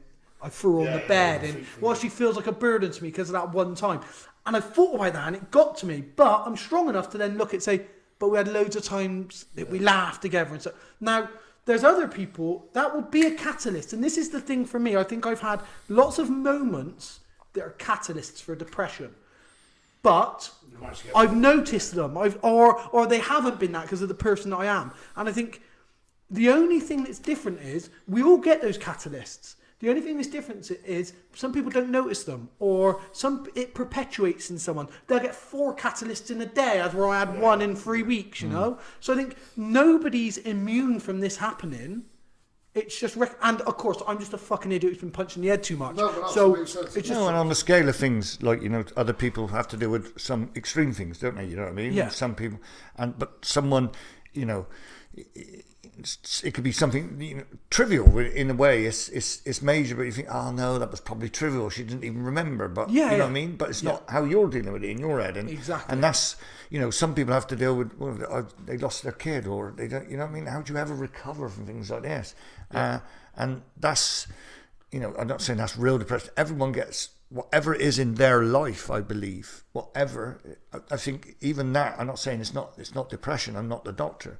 Yeah. But I get what you was pulling you down to going down the path of depression, but you hang on, I'm walking back up. Yeah, that's the thing. It's recognising those little things that other people maybe haven't recognised, and they've let that manifest. And then something else happens. Something else happens, and that helps that manifest. And then before you know it, you've not just made a mistake. I mean, we've all done this, right? Been out with your mates or anything and said something and it's cringeworthy, and then you reset it when you get home and you're like having a shower 2 days later and you're like, another part of my job. Yeah. Saying stuff. I usually get having a shower and you're like, oh, fuck, I said that. But then that... Or you get a phone call and it's like, do you remember what you said? Or I've said it, and it's cringe. You go, no, you didn't. Well, I'll tell you another good thing, because when it's like another sort can get you through. So my lowest point in my life is compared fuck all to that now. But it's obviously probably when I lost my last fight. So that was when I was in a real bad. I try not to show it, wore a mask and stuff like that. But I was in a real bad place after that. And when I say real bad place, like I mean the worst probably I've ever been. So I mean, real bad place. Obviously, it's the top of the scale. Yeah. And God forbid people do. I was never that, but it's such a crazy time, and that's when I realised. And I sort of realised I was going through that. But what helped me get through that was like the bantering yourself and stuff. Because I didn't ever really want to show it. To anyone else. This is the thing. It's that, I mean, in exactly the same reflected exactly the same with my scenario that I gave just a minute ago. It was simply. I don't want to show it. I don't like. You don't want to show. People don't want to show weaknesses, and that's exactly it. It's for you. Your biggest issue with your fight was simply that you put too much pressure on yourself. Yeah. Because I'll be honest with you, no one else gives a fuck. Like it's one of those things. You know, Dad said exactly the same. Yeah. You come down. I saw that Bartle Walk by the other day. To me, I think about it every day. And that's why I'm trying to chase the rematch so hard and stuff. And I think what's more frustrating me is that I think I said to you straight after I felt like I let everyone down. Yeah, that was gut-wrenching. I didn't care about me. I didn't care about if I was hurt or whatnot. First of all, I was gutted to let everybody down. No, you looked at me, because you got me upstairs, you know, and he looked at me, and go again, picture. Don't go start again. No, but that's what you said. You said, I feel like I let everyone down. I mean, I can relate to this because it's happened to me so much. Like my mum's been there and seen me lose, travelled miles and seen me lose when she's been ill. But I don't think it was just losing. I don't think it was losing. No. But it wasn't just losing. It's not just it was how he lost. I got to accept my responsibility in this. So I put my hand up so everyone knows. Before the fight, bear in mind, I've never got in a fucking cage in my life. So I gave him some advice. Right, do you want to know what that advice was? Yeah, definitely. Imagine he got the twins. Right? So, I mean, he'd still fucking have them. So, yeah. I mean, so you had to go full Liam Neeson. What did you get a phone call? Phone call. So the thing is, on that fight as well, I mean, like there is no excuses, do you know what I mean? But one thing I'm like, you got the twins, mate. You got to remember this. You know what I mean? But that's because you can't relate to what being a fighter is. No, I can't relate to the tactical fight. No, exactly. Yeah. Because it's a totally different thing. Yeah, I've got that now. So I didn't want Matt to take the fight, right? I was against Matt taking the fight. Matt didn't want to let people down because it was a late last minute fight. So I was like, no, don't take the fight for this reason. A, you're not preparing for a really tall guy. You're not preparing for a guy who's got good boxing. It's not the game plan that you have. You're not in a position where you are going to change your game plan like immediately. You don't have enough sparring partners to replicate this guy. So I was against him taking it. Not because I don't think he can beat him. It's because there's now so many different ways you can lose. Yeah. So you're thinking of it as a tactical fight. Well, I'm thinking as a coach. Yeah, as a coach. Yeah. And that's not from my belief from Matt. I thought Matt could beat anyone who they put in front of him. But anyone who put in front of him's also got a chance that they could beat Matt because we're professional fighters. And we've learned on this. So what I struggled with so much of after this fight was all the fights I've had. I've never actually lost a fight. Do you know what I mean? Before, so yeah. But my biggest fear, I think I listened to this the other day when I said to you 3 years ago. You asked if I was ever going to fight again. Yeah. And I said no. I said my biggest fear of fighting is losing. Yeah. My biggest fear. And I almost lost in the worst way, the most stupidest way. So now that bridge is crossed. But it's you start questioning yourself then. You're thinking, do I actually know what I'm doing? Yeah. And there were some dark days after. Even like you can't even imagine what these elite athletes, these elite fighters must get. One guy afterwards, his name, I think it's when we fight Friday, saw him in the gym on Monday, and he come out to me, I guess, and he went, fucking hell, I thought you had a fight. Yeah. And I said to him, I said, as calm as I possibly could. I said, say what, mate, we go outside if you want, and we can chill what it's all about. He ain't come back to the gym since. Do you know what I mean? I said, and then it was little things. But some people don't earn that right for banter. No, they don't earn that right for banter, right? And that's what they have to realise. If somebody wants... You know, even in our group chat, you know, I think I put up in the group chat, is it too early to banter. This was Do probably... you know they all started adding Charlie as a friend on Facebook? No, Charlie, it was me. Anyway. So now we've crossed up, so the whole fight I fucked it up. Charlie done what he done and blah blah blah. But the banter after, even though it helped me get through it, it did. There was times where some good friends, everyone got switched. Yeah, I just almost I would dwell on things, and then I'd be like, someone would say, oh yeah, someone like a good friend would go, oh Matt, you got knocked out, get over it, right? And then I might think, oh I think I got knocked down. I knew what was going on, I got knocked down, then he started a lawnmower up on my head. What, knocked out, then I'd switch on him. Yeah. And I'm thinking, fuck, because then I felt like I had to try and prove myself. Does that make sense? And that's why I'm so desperate. This is people... And that comes from a few things, right? That comes from, A, you're not an experienced fighter. I know you've had boxing matches. You're not an experienced fighter, so that's one thing, right? So that's one reason you feel like you have to justify it. The other thing was because you weren't fighting as a fighter who was looking to protect a career. So when I used to fight, it wasn't to try not to lose. It was because I wanted to better my career. Yeah. Because you're not doing that, you were fighting with all the emotional of I don't want people to see me lose. I don't have that. Now, I've had that, and listen, I've lost live on Sky Sports in front of millions of people. Do you know what I mean? It fights. Carl Frotch says I fought in front of 80,000 people. Yeah. No, I've lost live on fucking TV fights where I've been the best I can ever be. I go out there and I've looked at an absolute Cage Warriors main event. Nad's flown up to corner me. Cage Warriors main event. I go out there. I have the worst performance you've ever seen any moody cunt have in their life. Did you lose in 11 seconds? It was quite quick. But this is the thing for me. I do that, and then the first thing Nad said to me in the cage, I was like, "What the fuck happened?" That's the first thing he said to me when he stepped in the cage. I was like, "I don't even know what to say to you." And this is what you've got to learn about fighting.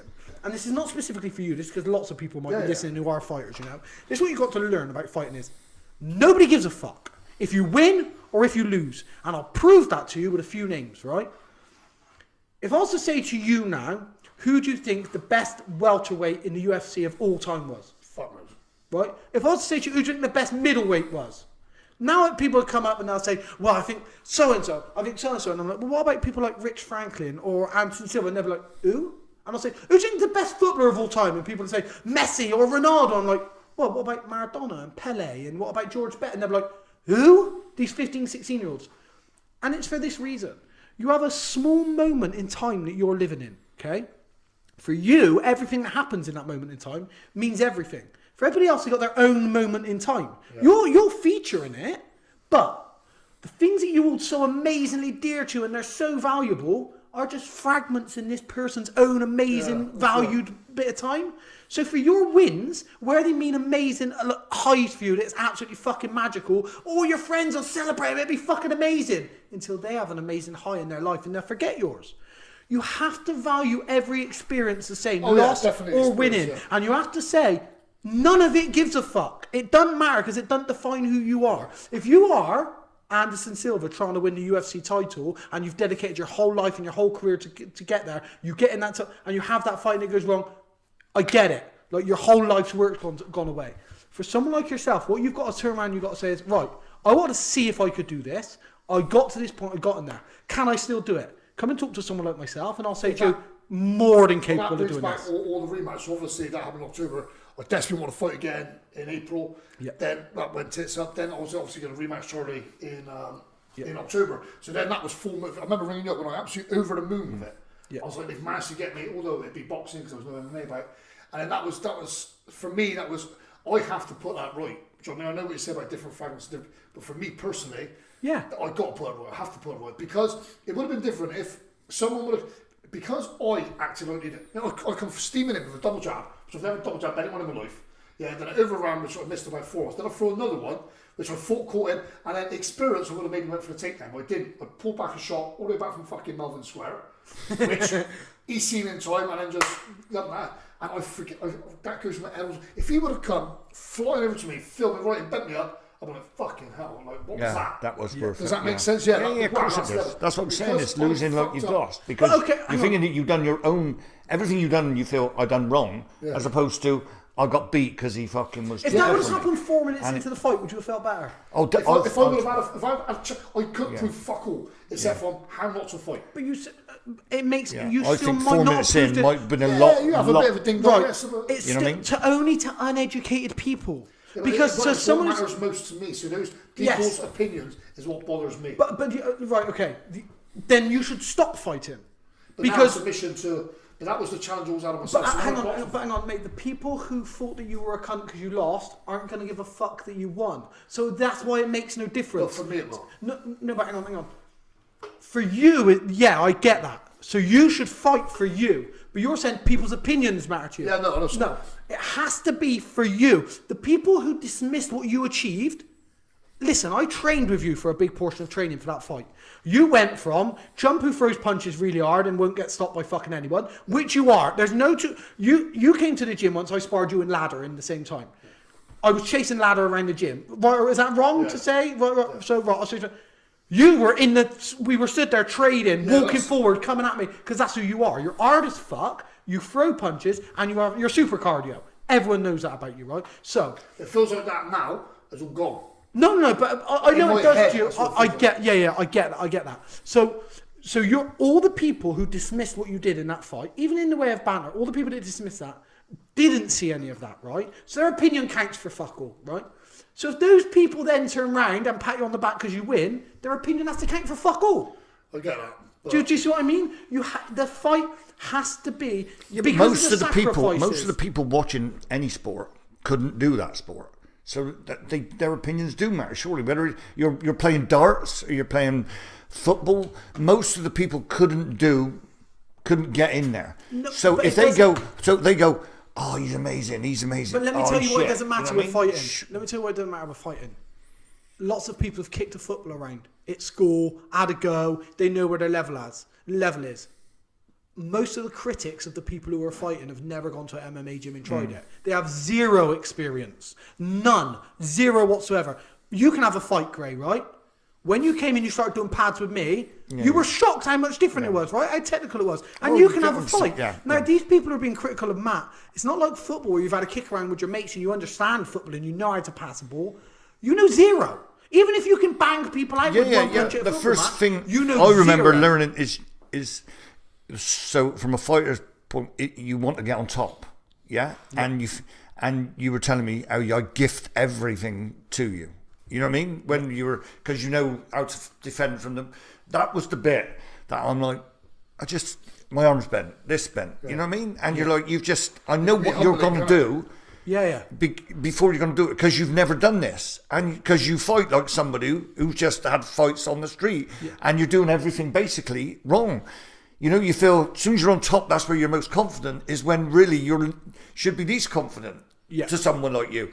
And that was a massive eye opener to me. So then, if you came up to me and said to me after that fight, "Oh, Matt was fucking shit," even though you know how to fight and you're Matt's mate. Your opinion would mean fuck all to me. Then you get people like, say, Ariel Helwani, right? He's one of the most famous journalists in the world.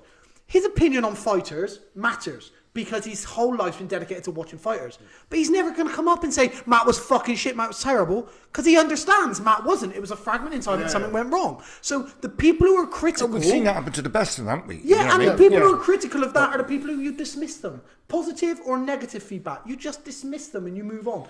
What you want to do for yourself, you can't now go back to the second fight and put yourself under exactly the same amount of pressure. Oh no, because the pressure's gone now because I've lost. My biggest fear has happened, do you know what I mean? Losing in that way. So the next fight, like for example, when I used to fight before, I'd always be nervous. Hand on heart, cannot wait to fight again. Cannot wait. Because, don't get me wrong, obviously, when I used to do plastic work, I always believe as good as your last job. I only believe at the minute, even though I've done endless sparring, I've learned so much from that fight. It's those 11 seconds, and I will never take it back because it is an experience. And if my boys ever get into fighting, I say, listen, guys, when you see that cage door shut, don't pull the pin out your back. Do you know what I mean? Relax. Do you know what I mean? It's an experience that I've done now.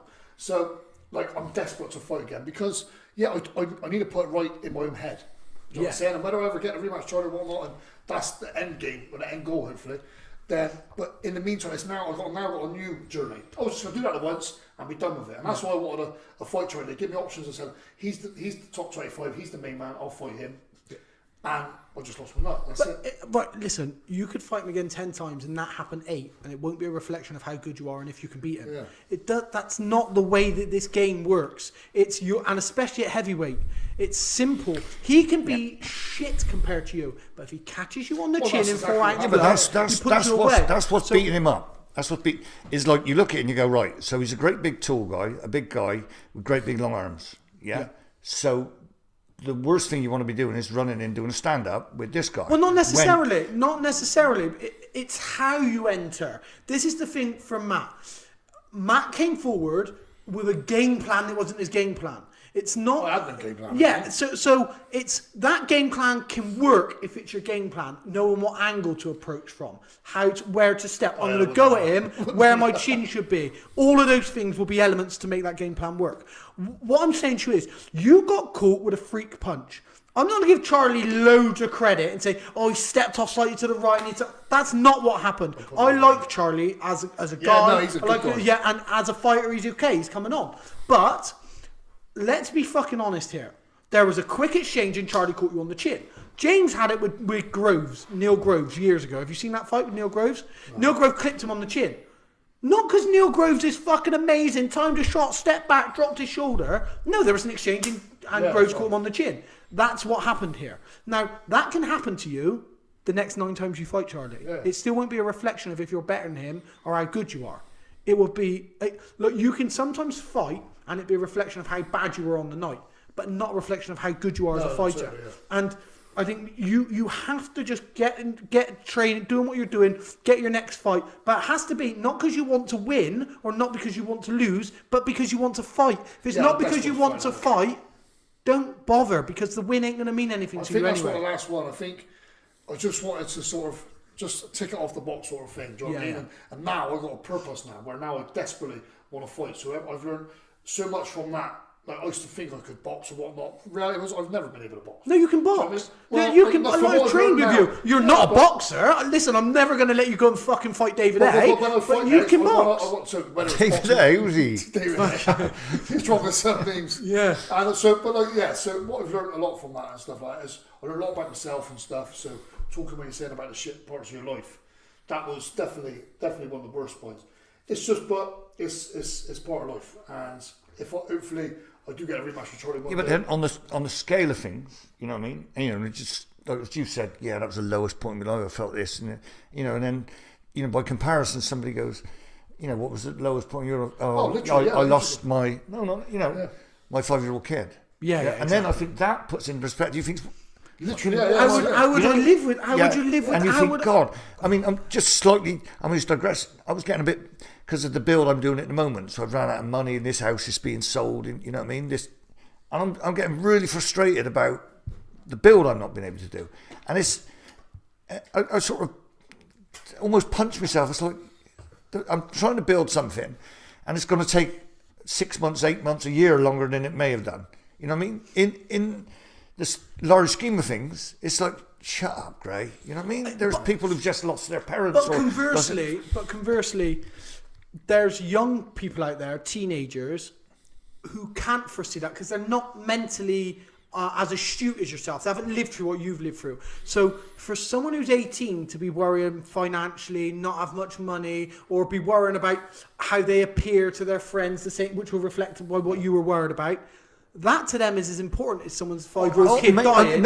That's the point I'm actually making. I'm not dismissing it. Yeah. I'm saying, you know, what compared to what some people have gone through, then it's by comparison, it's nothing. But that was my exact point: is how major is that to you?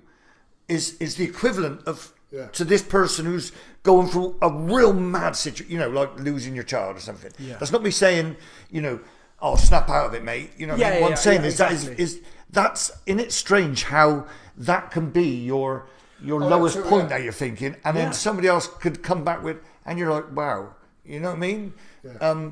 It's a massive eye opener how something regarded really as trivial can pull you right down like that. You know what I mean? Yeah. And that's, you know, it's a series of trivial things or one or two trivial things when you really look at it on the grand scheme of things, but how important they are to that particular person at that particular time. That's not. I think that's your bang over, yeah. At that time, wasn't it? Like, yeah, and it's that particular time, and it's what I was saying about the moments within your own existence is your greatest high in your life will mean nothing to me. It won't, even if I had the same. So for me, I always wanted to be signed to the UFC, right? Because it was the only real big. Well, Pride would have been amazing, but UFC, I always wanted to be signed to it. Now, it would have been. There's other people who have been in the UFC and are out of the UFC, and it's not really. It is what it is. Now, if you got signed to UFC, you'd be like, yeah, but I'd rather fucking like get signed to Bristol City or something, whatever it might be. Do you know what I mean? I'd rather sign to UFC. No, but whatever it may be. Do you know what I mean?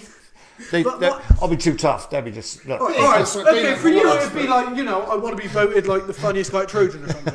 You know, you've got to have a dream. You've got to have a dream, haven't you? I've had that 4 years on the bounce, mate. You're not that. Chief of Banner. Chief of Banner, 4 years on the bounce. No one else wants to get it. No one else wants it. Yeah. So, but yeah, that's my highest high.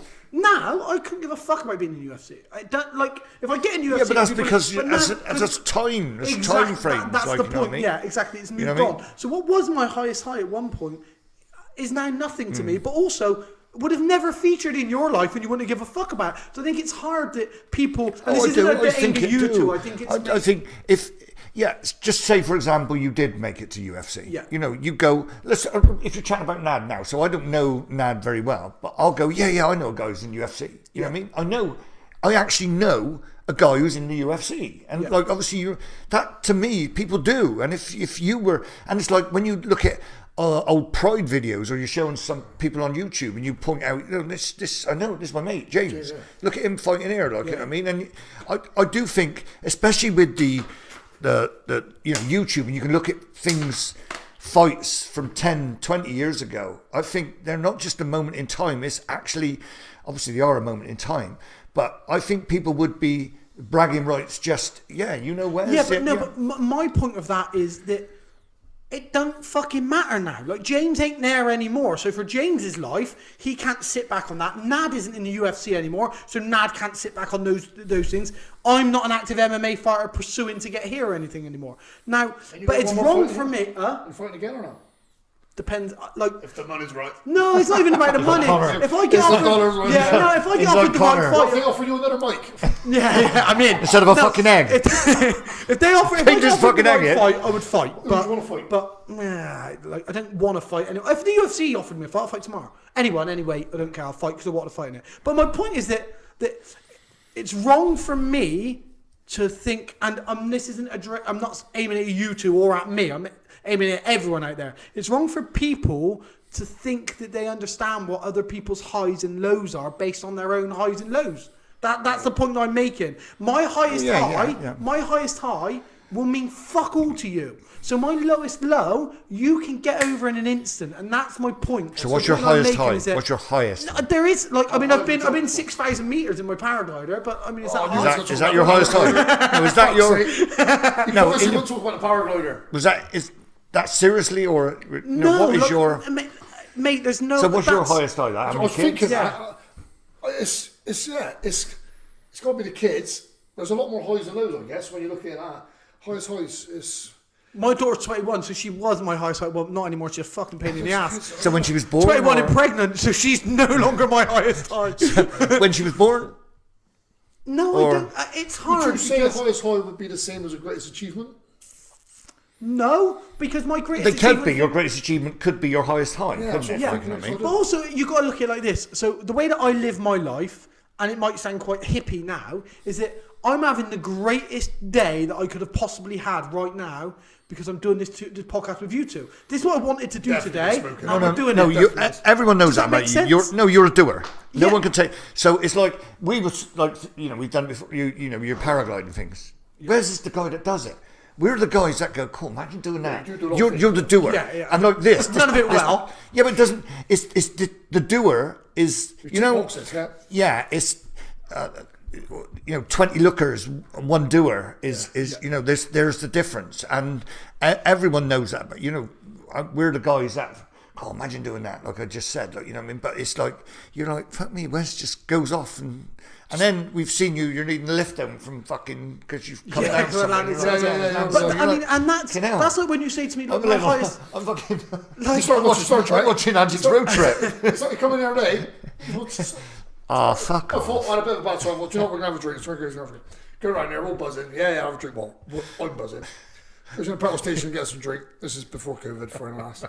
Comes in there, skids us down there smoothing the dog before COVID, and the dog looks pissy as fuck. I'm coming in with some drink. He's down there watching fucking Star Trek. And I had a sip of a can of cider. Oh, fuck now, gone. And then he's taking a piss at me, we're not giving it spuds. He's going to have a drink. I thought, well, mate, use this and just watch Star Trek. To be fair, Star Trek. Right, whoa, Independence Day, mouth. It was Star Trek. It was not, it was Independence Day. 20 years. Fuck off. It was 100% Star Trek. Well, pull him up, bring him skids and everyone. It was Star Trek. Because he was just back the shit up that you say. It was Star Trek. See that switch? Right. It was 100% Star Trek. Cut. Fuck this off. I don't know, I'm not seeing Star Trek. He's fucking started. I knew what would happen. He started. You promised me. Yeah, he started. You promised me. Get out that contract we drew up. Oh, what's it? Prosper, right? What's it? Live long and prosper. Yeah. Live long and Fucking was not Star That's your motto. It was not fucking you Star got a Trek. t-shirt with that on it. Prick. But on about minute though, yeah, and that's again talking about last time talking about phones and everything. I wanted to do it to take a box. So say, yeah, I fought on occasion, blah. In theory, I have, but relevant. So now my new ambition is to put that right. To win. That's when, to win, because to me that might be one of my greatest achievements. Do you know what I mean? So this again was personal achievement. So so important to rematch him again. So if I could have killed all birds with one stone, get a rematch, maybe put a bed, or at least put a decent account of myself. Last round. Yeah. That's I'm joking. No, but listen, that was that same night, and I watched Bear, and Bear lost. Yeah, you know what I mean? Bear had a fight. That was how I was describing it. I said if he lost like Bear did, Bear had a few battle bruises. You know what I mean? Bear shouldn't have took that fight. That's another one I told Bear not to take that fight. Yeah. Like because it's not. Say no to a fight. No. A fighter should always say no, and his coach should manage him properly, right? So I managed Bear for that fight, and we said no to a pro fight. We got offered a pro fight, and I said no. And they said, no, Bear's ready. I was like, no, Bear's not ready. I said, for this reason. Bear can beat up any pro that I put in front of him, but I want to know that Bear can get up off the bottom. I want to know that if he's getting elbowed in the face, he'll look for me and think, well, not me because I was commentating. Conversation with Bear, yeah, and so Bear looked at me, and after I'd said all these things, Bear looked at me and went, I don't want to fight pro. I agree with what you said. And then Bear went out there in an amateur fight, and he had all the things that if he'd have had it done to him in a pro, he'd have been finished in the first round. If I had him in a pro fight and he got elbowed in the face, the ref would have stopped the fight, 100%. Now, we find out later, the guy who he got matched with had pro fights and had lied about it. And it came from because he was good. France. He was. Come from France, had lied about his thing. So now, I didn't want Bear to take the fight because it was a last-minute guy from France and we couldn't find any information about him. So that's why I didn't want him to take it. But we were told it was an amateur fight. The promoter was told it was an amateur fight. So we're like, yeah, okay. But when I said that about Bear, it's not that I don't believe in Bear. Listen, if there's one person you're going to believe in to fight, it's fucking Bear. Yeah, he'll fight anybody and not like have a brawl. Bear can have a proper fight. But don't sleep on Bear's ground game. He's got decent ground game. Also, he would come to the gym every day and he would listen to everything I would say to him. He's an ideal. And afterwards he'd be like, Wes, can we go over this? Do I need to get a private interview so I can cover this? Oh, I got caught out with this today. What do you think I could do? And he wants to improve. He's a perfectionist, isn't he? Exactly. Yeah. Now, all it for me is I don't want you to go pro Bear, not because I don't believe you. Can't blow smoke up. No, that's exactly it. That's why anyone could rob me now. I'm not having an alarm at the moment. Don't want to pay. I need a security system down at Altwood Road. If we can give him some advertising, if we can drop Bear won't be listening to this. I've promised people I'm going to say certain things in there just so they can listen to it, even if it is 4 hours into it. Do you know what I mean? So, but when you touched on earlier, when you said about the sparring before this fight I had, it was just me and James, a big Ash as well. So, but I never once we sparred in 4-ounce gloves. So you touched on something the other day on Facebook that said about time and place for hard sparring.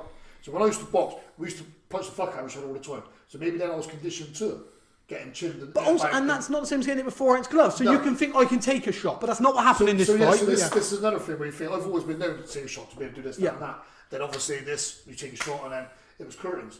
So the training before this was quite limited. Do you know what I mean? And because what we could do and stuff.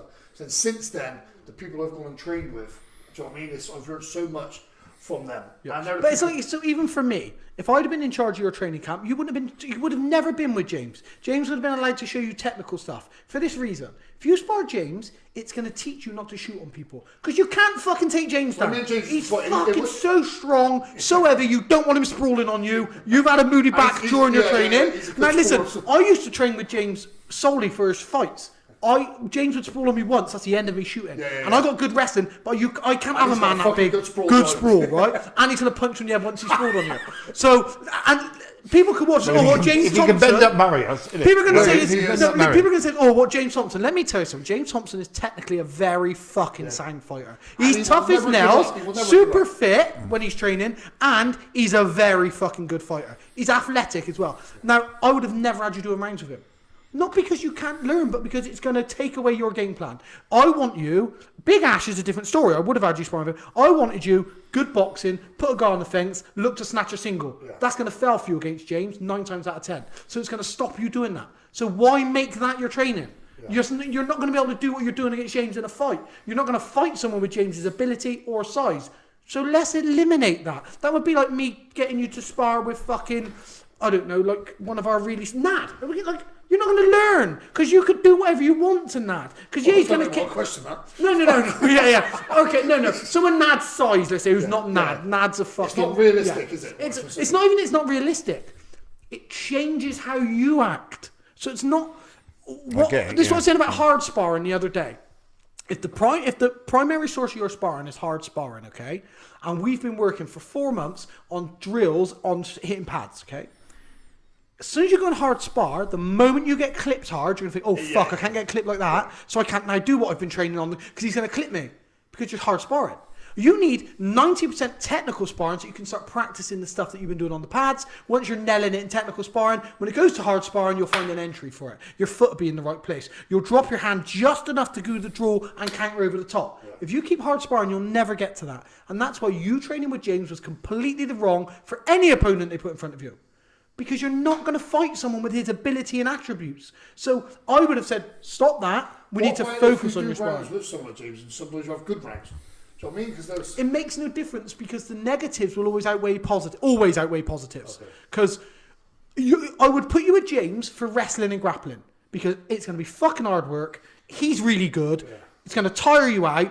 Also, when you wrestle and grapple with someone, you're going to find a way to respond to them. Yeah. When it comes to boxing and setting up takedowns and stuff, it's not the same you thing. Don't want to take James down now. And it's hard to take down. Well, you're going to stop taking James down. And if you're going into a fight thinking, right, I can secure the takedown now, which I've grappled with you, you're fucking strong as fuck.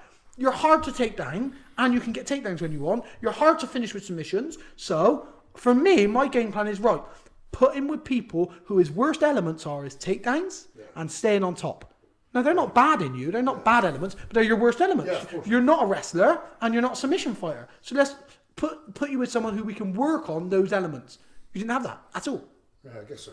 When you break it down, but that would be the way that I would have approached the next fight. Because obviously, when I was getting ready for that fight in April, then that's when I did start going to the gym. So I sparred with a guy, one of the MMA rounds, where a guy called Luke Newland. I know him. He's going places, man. He hits like he's just an athlete. Do you know what I mean? He's only young as well. He hits like a tank. He's a bit of everything and stuff like that. I've done that.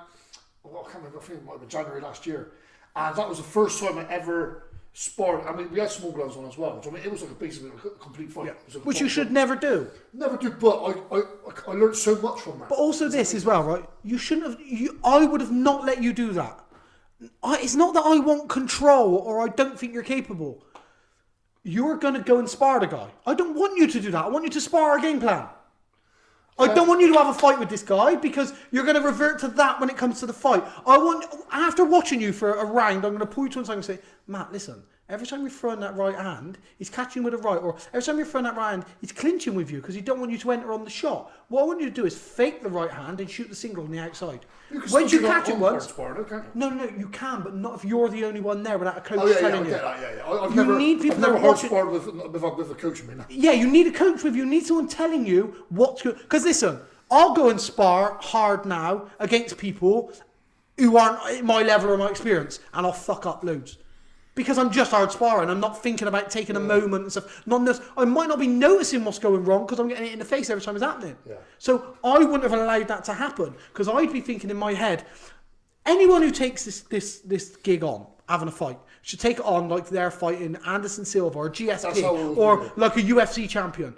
That's not just being fit and working on your pads. That's the way you spar. That's having someone break down what you've done wrong. Even if you'd filmed it and sent it to me or any of the other great coaches you can work with, not just me, there's other people out there. If you'd have sent me the video and said, Wesley, which I get my fighters to do now a lot. Yeah. Grant said to me the other week when we were out of lockdown, he said, Wes, I'm sparring today. I was like, I can't get there, can you record it? Sent it to me. I watched 20 minutes of him sparring and broke down 4 takeaways. That's what I'd have done from you. Yeah. I'd have watched it and I'd have been, Matt, you need to come see me because there's something here. Well, we need to work on this. Some we did, but there was never, I guess when I was sparring with James, he was sort of trying to coach me and spar, which is hard. Listen, it's hard because James doesn't really know what he's doing to you because he's so fucking big and good. It misses him. He's just like, well, I'm just doing this. Why aren't you getting that? And he's not picking up on it because, listen, me and James have our differences. He's fucking great as a fighter. He's very fit and he's good. but as a coach, listen, he can't coach you and train with you at the same time. I know James, that's not how his brain works. Yeah. Do you know what I mean? And that's it's not like he can't coach. I would struggle to coach you whilst I'm sparring you.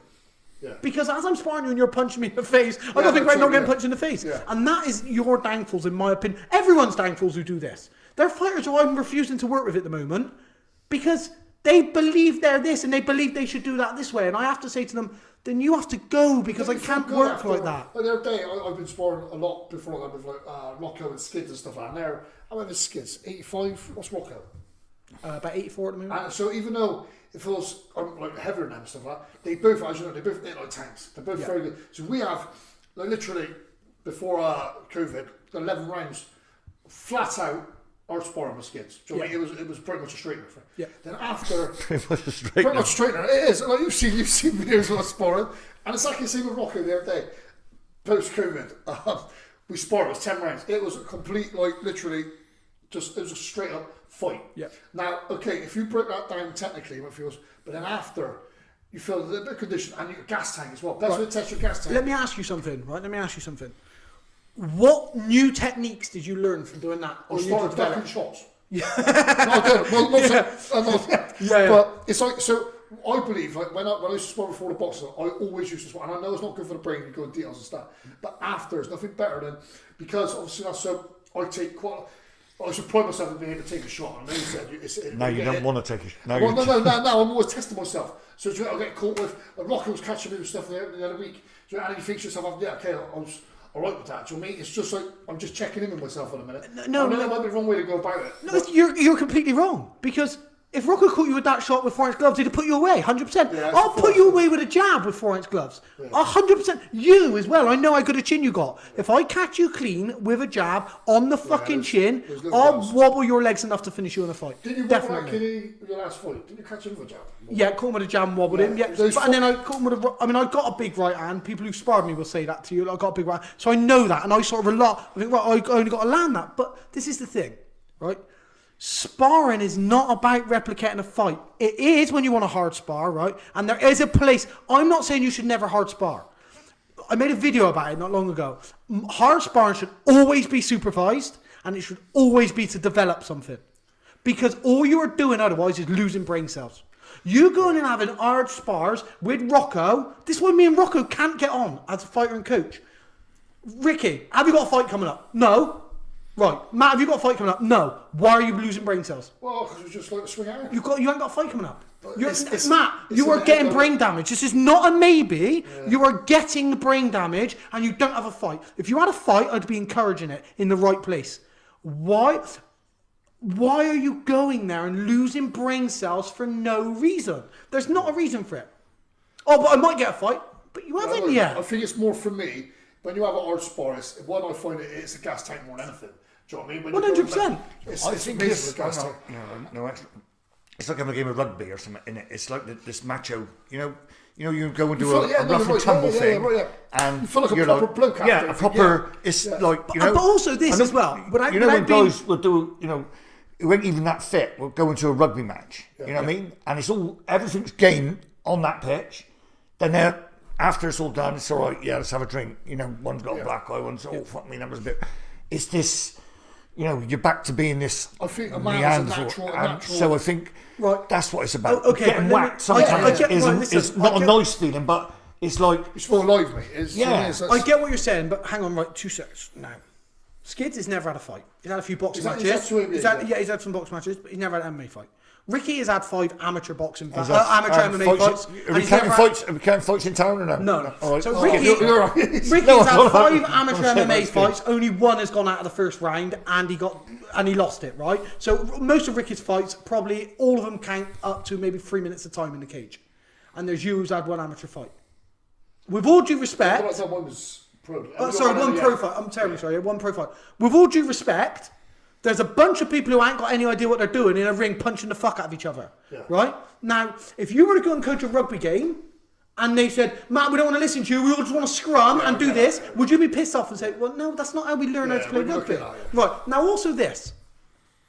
I've got to talk about me because it's the only context I know. I sound like a prick. I hate it when you have to bring it to yourself. I hate this. But hang on. I have trained at some of the biggest gyms in the world. I have been in the gym when, some of the biggest names in UFC have been training. I've sparred some of the biggest names in the UFC, okay? I know how these people train. Mate, you're doing it wrong. Trust me. I've trained at the biggest gyms in the world. You're doing it wrong. That's not the way to do it. There is hard sparring that is necessary for your timing, for your sharpness. It should always be the smallest aspect of your training. I would agree it's good for a gas tank, but it's like when you roll with someone. Go do wheel sprints then. I'll take you and do wheel sprints, right? I've got a set of steps I'll do with you. Right, no. So it's nothing to do with the cardio. So the cardio is a blag. Yeah, so the cardio is a blag, right? You're only saying that because you want to spar. Yeah, but no, it's like you said, it's like when we should do rugby, we do rugby.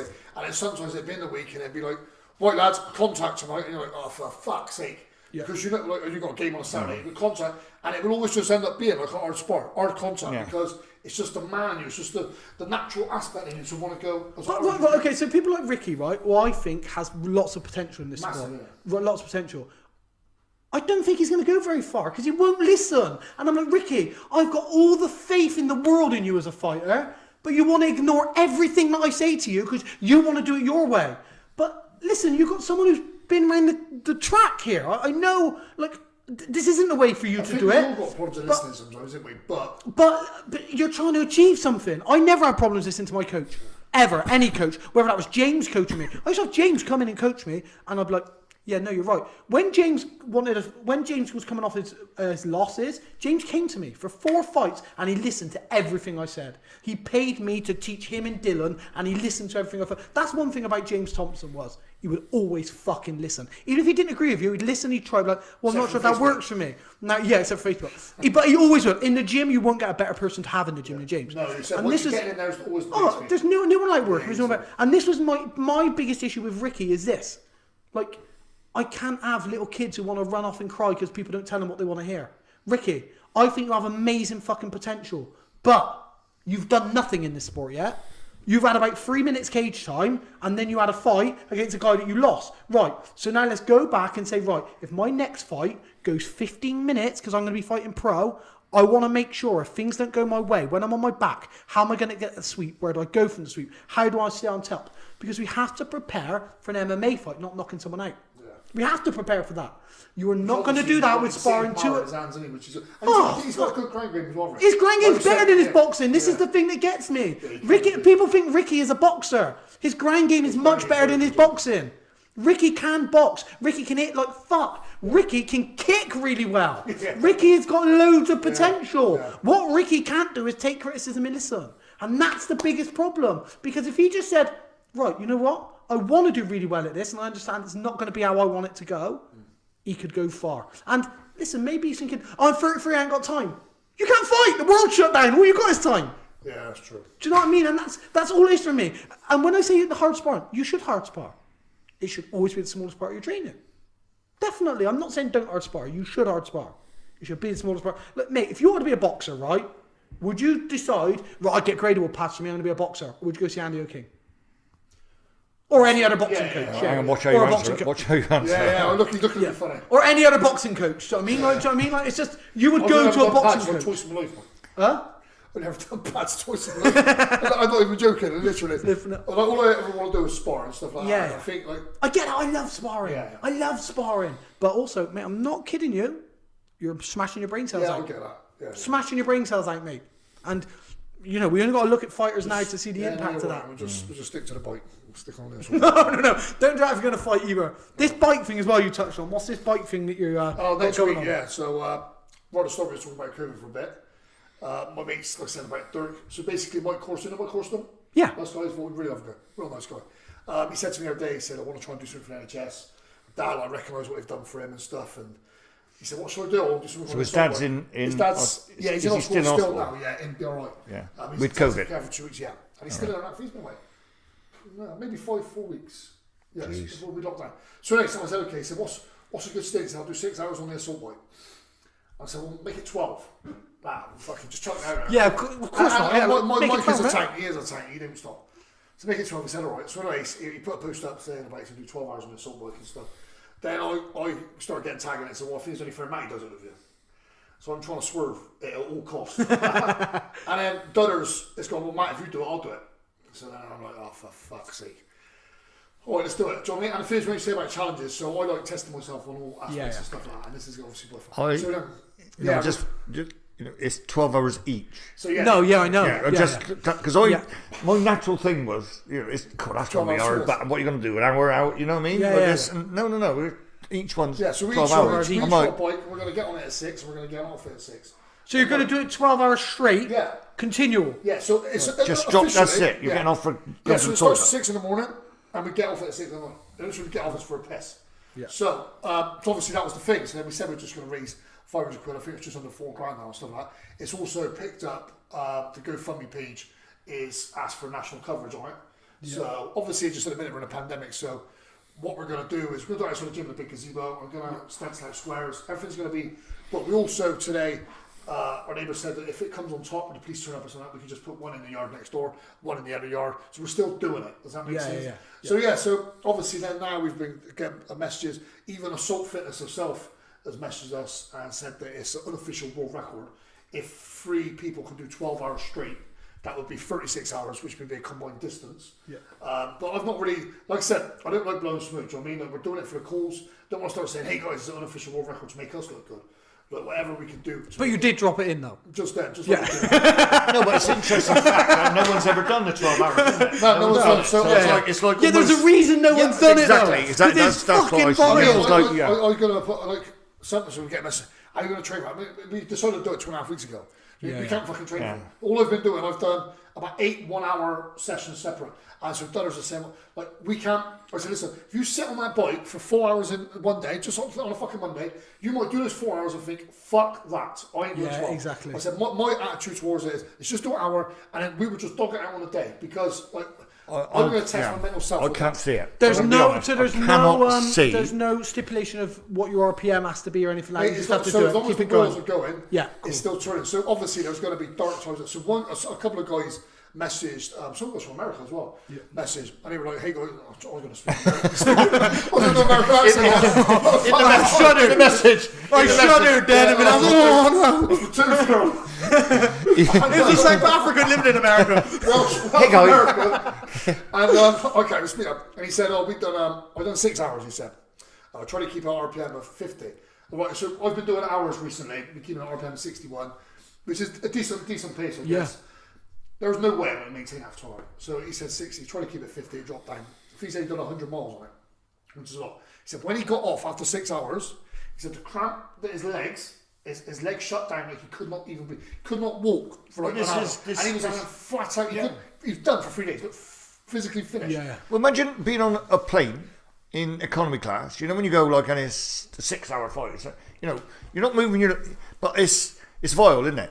Yeah. So imagine you're going to be sat on the saddle. Oh, wow. But also the thing is, you can't stand up on the assault bike. So on a spin bike, you can stand up and cycle. So I had a conversation with someone the other day. He said, I've done 12 hours during the first lockdown. I've done 12 hours when I put a bike in a spin wheel. Yeah. I said, so you can stand up. Yeah, you can stand up. You can stretch. You can't stand up. No. Do you know, I don't like. This is what I said to the guy. I said, listen, let's not even anticipate the motions we go through that day. we've got to get it done. Do you know what I mean? I know I ran a half marathon once, didn't run for 2 years, and I just done it. And it's how choice I'm answering for it. I'm just gonna not stop. Yeah. Not stop. There was times, especially near the end of it, where I was running slower than what people were walking. Yeah. I was dragging my feet, but in my head I was still running. I pissed myself and come around pissed myself running. Before it started, it took me about 2 hours and a bit. I don't know, but in my head I thought I don't care. Stop. I'm not stopping. Things I've ever done, unless I get stopped. I don't ever give up. I don't ever stop, and that's one thing I want to show my kids and stuff like when they get older. Yeah. So this 12-hour challenge, it's going to be. I'll be more nervous about it than all my fights because I don't know, or even big rugby matches, what I'm going to go for. We could be like we're chatting about. I think the first 2 hours might be the toughest, 6 to 8 in the morning, where not many people may be coming down. But then, it's, for me, getting to the halfway point, once I see the halfway point, they're like, listen, now it's all downhill from there. But it's still 6 hours. I mean, 6 hours being fucking... I've been sat for 2 hours. Yeah, mate, the worst bit is going to be when I come and interview you. Live on Facebook Live. Yeah, no, that'd be good, come down. So people's become so... Like, it's just... Oh, fuck knows. It's going to be... Yeah, it's vile. It sounds brutal. If it gets on top, I'll ring the council and say, Ginger. No, you'll get me to do it. You've already got the text. You come up with a person, what I mean? Oh, phone the council. They're bringing every COVID law down there, mate. It's 6:20 in the morning. I don't give a fuck. Ring the council. Yeah, that's... It's fucking time for that power. Yeah. It's 6:20. I'm hanging. I'm fucking tired. I don't know what's going to go. Oh, council shut us down. Yeah, it's going to go through some...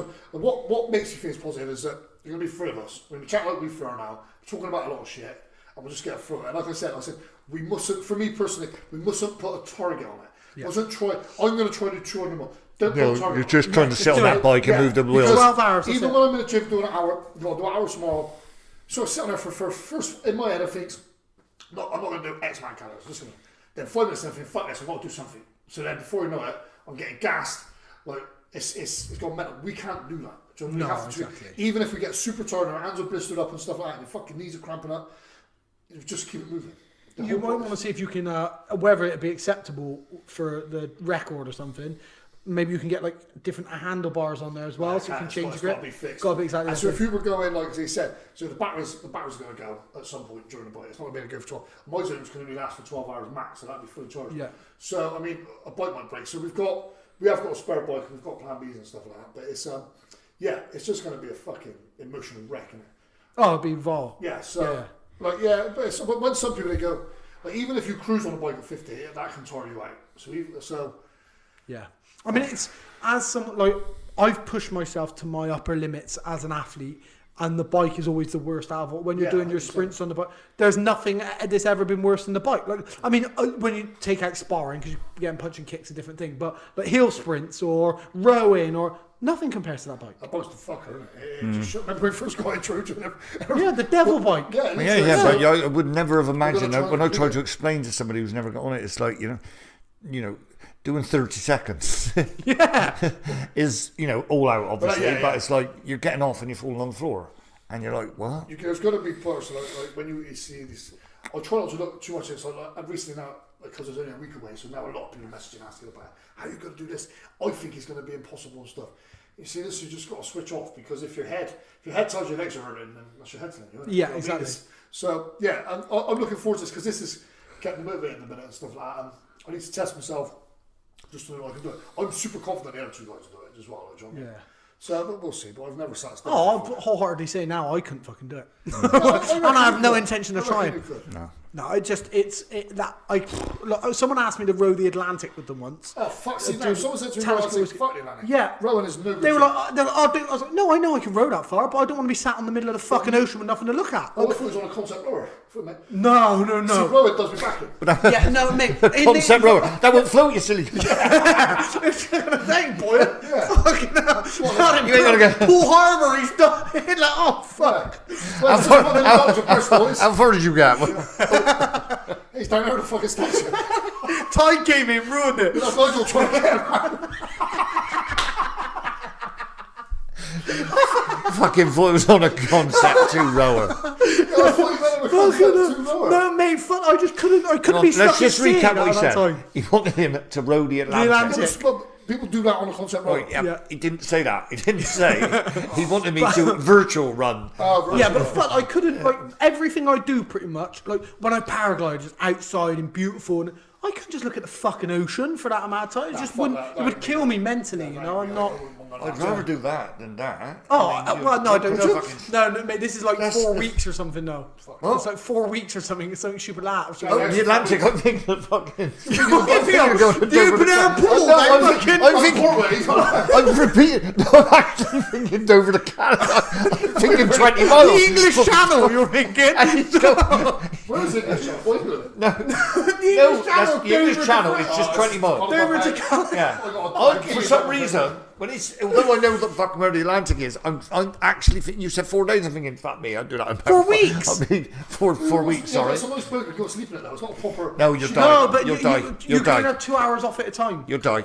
But I said no immediately. He's like, no, I can't think. I was like, no, I don't want to be at sea that amount of time. There's nothing for me to take my mind off things. There's no, especially on a concept. But that bike, mate, that's like, I think you'll do it because of who you are as a person. I think you'll do it. But I just, I wouldn't want to do it. It's going to be horrible. We're going to be going some big dark places. Do you know what I mean? Yeah. Of course. It is. But that's the best bit. That's the bits that I love. Like so I did that paragliding race.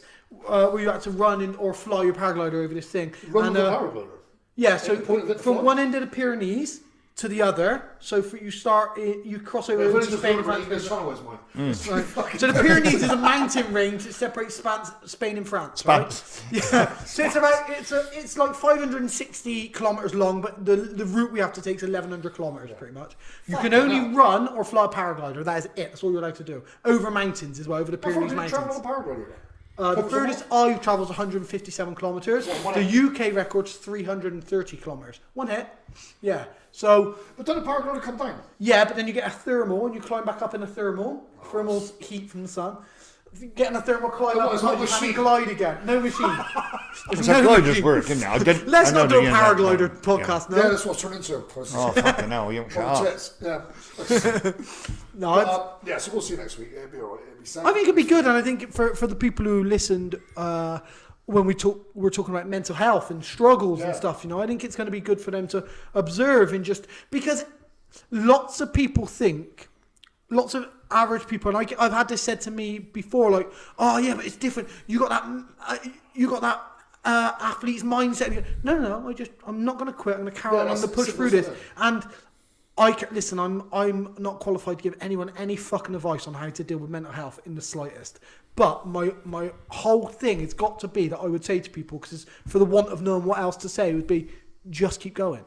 Yeah. Just keep going. Tomorrow's another day. Yeah. The next hour is another. And I think people get blinded because they're looking to the next day. The next hour is a different hour. The next minute is a different minute. And I think this thing that you're doing is a good thing because I think you'll be the first. You'll be the first to say, "I'm no one special. I'm Matty Hudd, and I'm going to do this because my mind is not going to let me quit."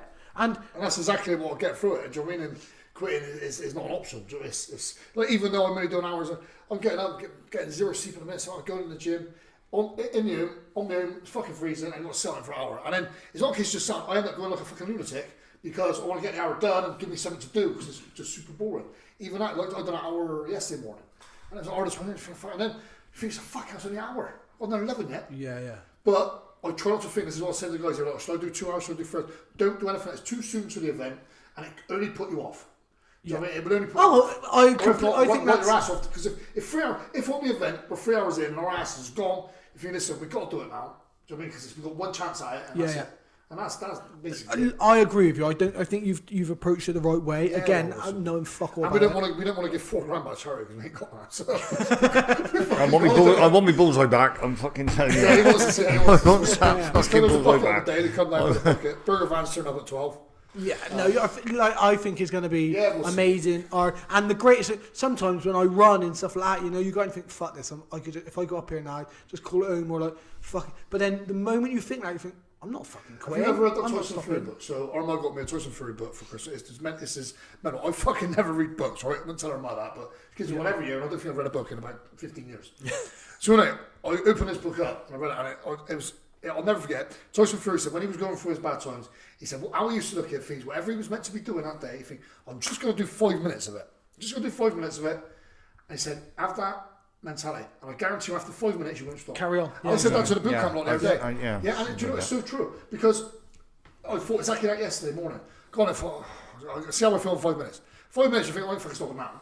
Yeah. I know 5 minutes compared to 12 hours, but it's that. And it was really interesting just to read that a little bit. Yeah, I got with that book. It's the same, like running and stuff. Like I said, like, if I put my shorts on, I know I'm going running. So the first time I get home, I put my shorts on. Then I know I'm going to put my top on because, come on, let's go. Then I put my trainers on. I'm still in my house saying, but it's raining. And it's still, look at this. But it's, and I mean, I'm kidding. I'm like, but it's raining. And then the moment the door shuts behind me, I know I'm running. And then the moment I'm running, that's it. You've got out there. Yeah. Do it. You know what I mean? That's just the thing. And I think that's, like that would be my advice. My take would be that. And also, if there's anyone out there who has listened, who is struggling, message me, ring me, talk to someone you know. Don't be afraid of fucking talking about... It's okay to not be okay, isn't it? Yeah. And it sounds cliche, but I think... Because what was the figures we were talking about before, you and I... how many men commit suicide? It's like 3/4 of the all suicide rate, isn't it? Yeah, is men. Wow. In the UK, three-quarters of all suicides are actually men. You know what I mean? And it was something like, what's the statistic about the people who rang up and said they had suicidal thoughts to the Samaritans? Oh, it's like within the last year, it was like 1.5 million or something like this. Like, you know, I mean, it was suicidal thoughts. Because I think that's 1.7 million, I think. And it was like 1/4 of those are all to do with related to the pandemic and stuff. I think it's one thing to look at people who've killed themselves, but it's the people who are thinking about it are the people who we need to concentrate on massively, because the more people you stop thinking about it, the less suicides. I will bet you'd be surprised how many people have, and there's thought about it and seriously contemplated it and actually tried it. You know what I mean? I'll bet you there is a hell of a lot of more people than you'd possibly imagine. I bet you'd be shocked at the demographic as well. People you never thought would. Have been. Because I put some up on Facebook once about was at that place once, and 2 people, I wouldn't tell you their names, but 2 people privately messaged me, and you would know them both, and said, I've also been to that place, where they've actually tried. This is 2 people you would never think of, you know what I mean? And it's just like, wow, like, you know what I mean? So how many other people have thought about it, just had those thoughts and then seriously thought about it. And then, because I believe, I've had a conversation before, but this is on a session once you're chatting, you said, and then you're chatting about suicide, and how would you do it? And then people are reading off how they would do it, you know what I mean? And I'm like, they don't know what they're saying, and then they're saying, basically, you've obviously thought about this, because you have your way. I never brought that bit up, but it was like, they go, I reckon I would do, you know what I mean? And it's like, wow, you've actually thought about this, and it was just, I think you'd be surprised how many people have thought about it. I mean, even someone like me who's having this conversation with me, I'd even be surprised by that, and like you'd probably even be fuck, and you're thinking about it, and and just when you so the biggest thing I think is that people understand that no matter how strong you think a fighter is, or a endurance runner, or a rower, like being able to go to someone and say, look, I fucking need some help. That's or happy you think someone is, because people put on this, I'm not saying they put it on like, but beneath every person there's another person, you know what I mean? And I think everyone's a little bit, I wouldn't say an actor, but everyone's a bit, by the time, mask, and we've all got this front of the person, and it ain't till you really get to know people over years that you get to know that person differently. But and also maybe just say to someone who you think might be struggling, even if you don't want to come out and ask them, maybe next time you see that person, just fucking look at them and just give them a hug or something, and just like acknowledge something. Do you know what I mean? Just acknowledge something, because.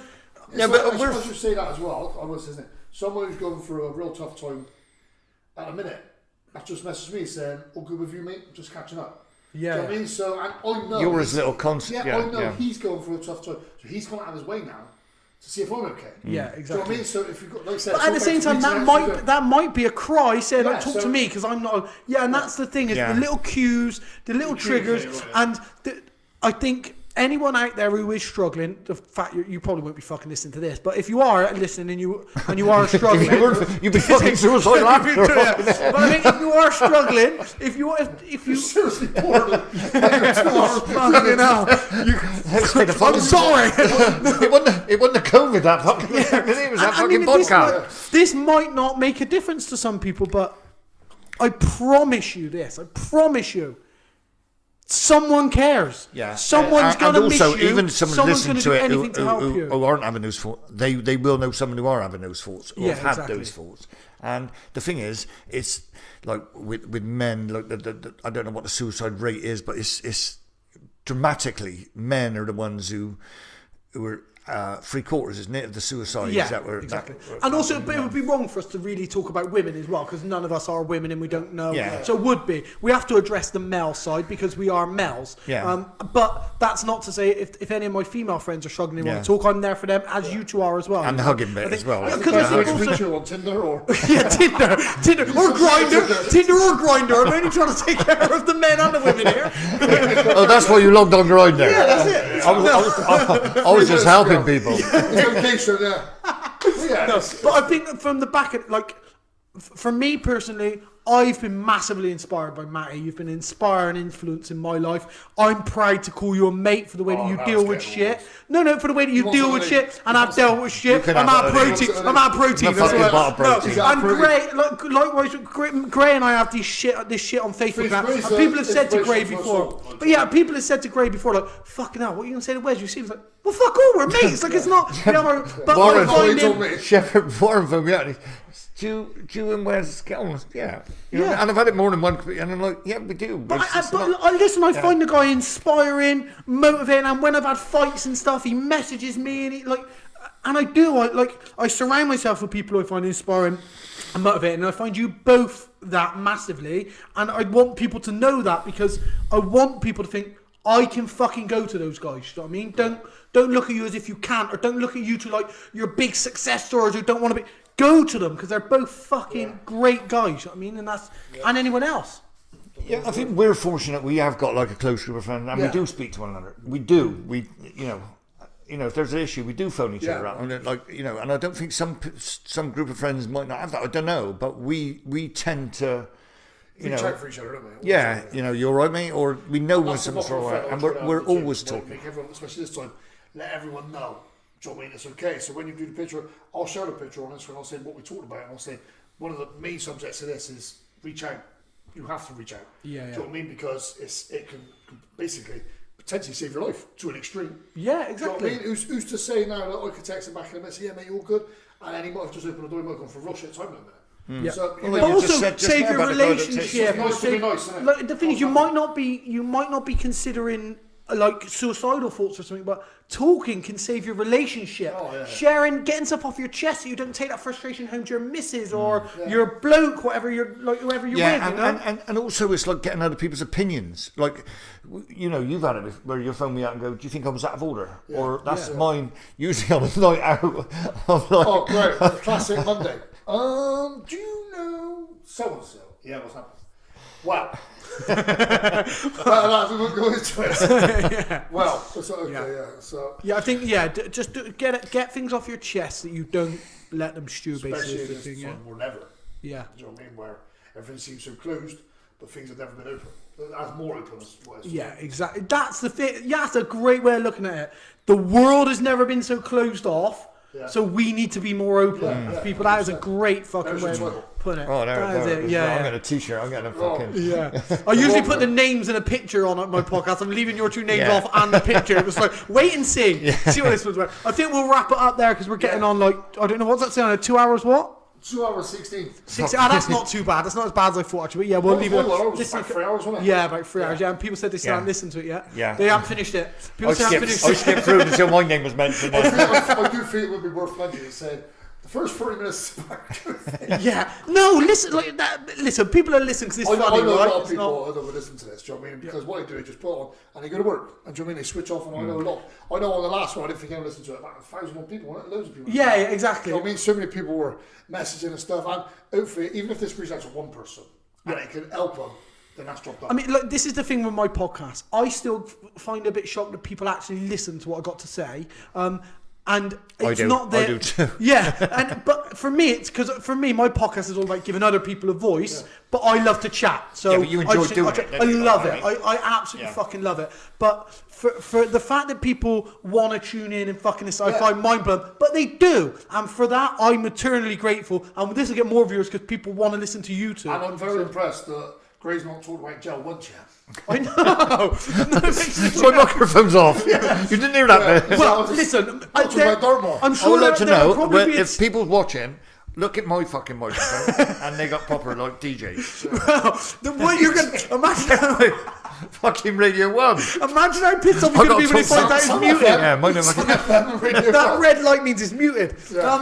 So I can start swearing the then. thing is as well, like, this might, in the future, Gray and I might do one together, and I know he was a little bit concerned about how it would go, and he don't want it to be the Gray story in it, because the fear of not wanting to talk about, but he's done this now with us. This has gone really well. He comes across really well. So Gray will be on again. I know that for a fact. But you have to speak. Your people have to speak to my people. Mate, if my people talk.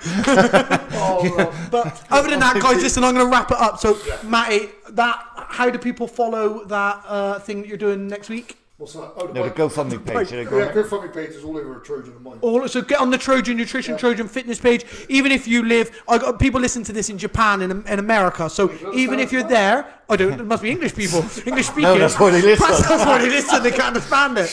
Yeah. So if you're listening in Japan, America, Switzerland, wherever some of my listeners are, please go to Trojan Fitness page on Facebook. Maybe just drop a little message and just say you heard it and you're looking forward.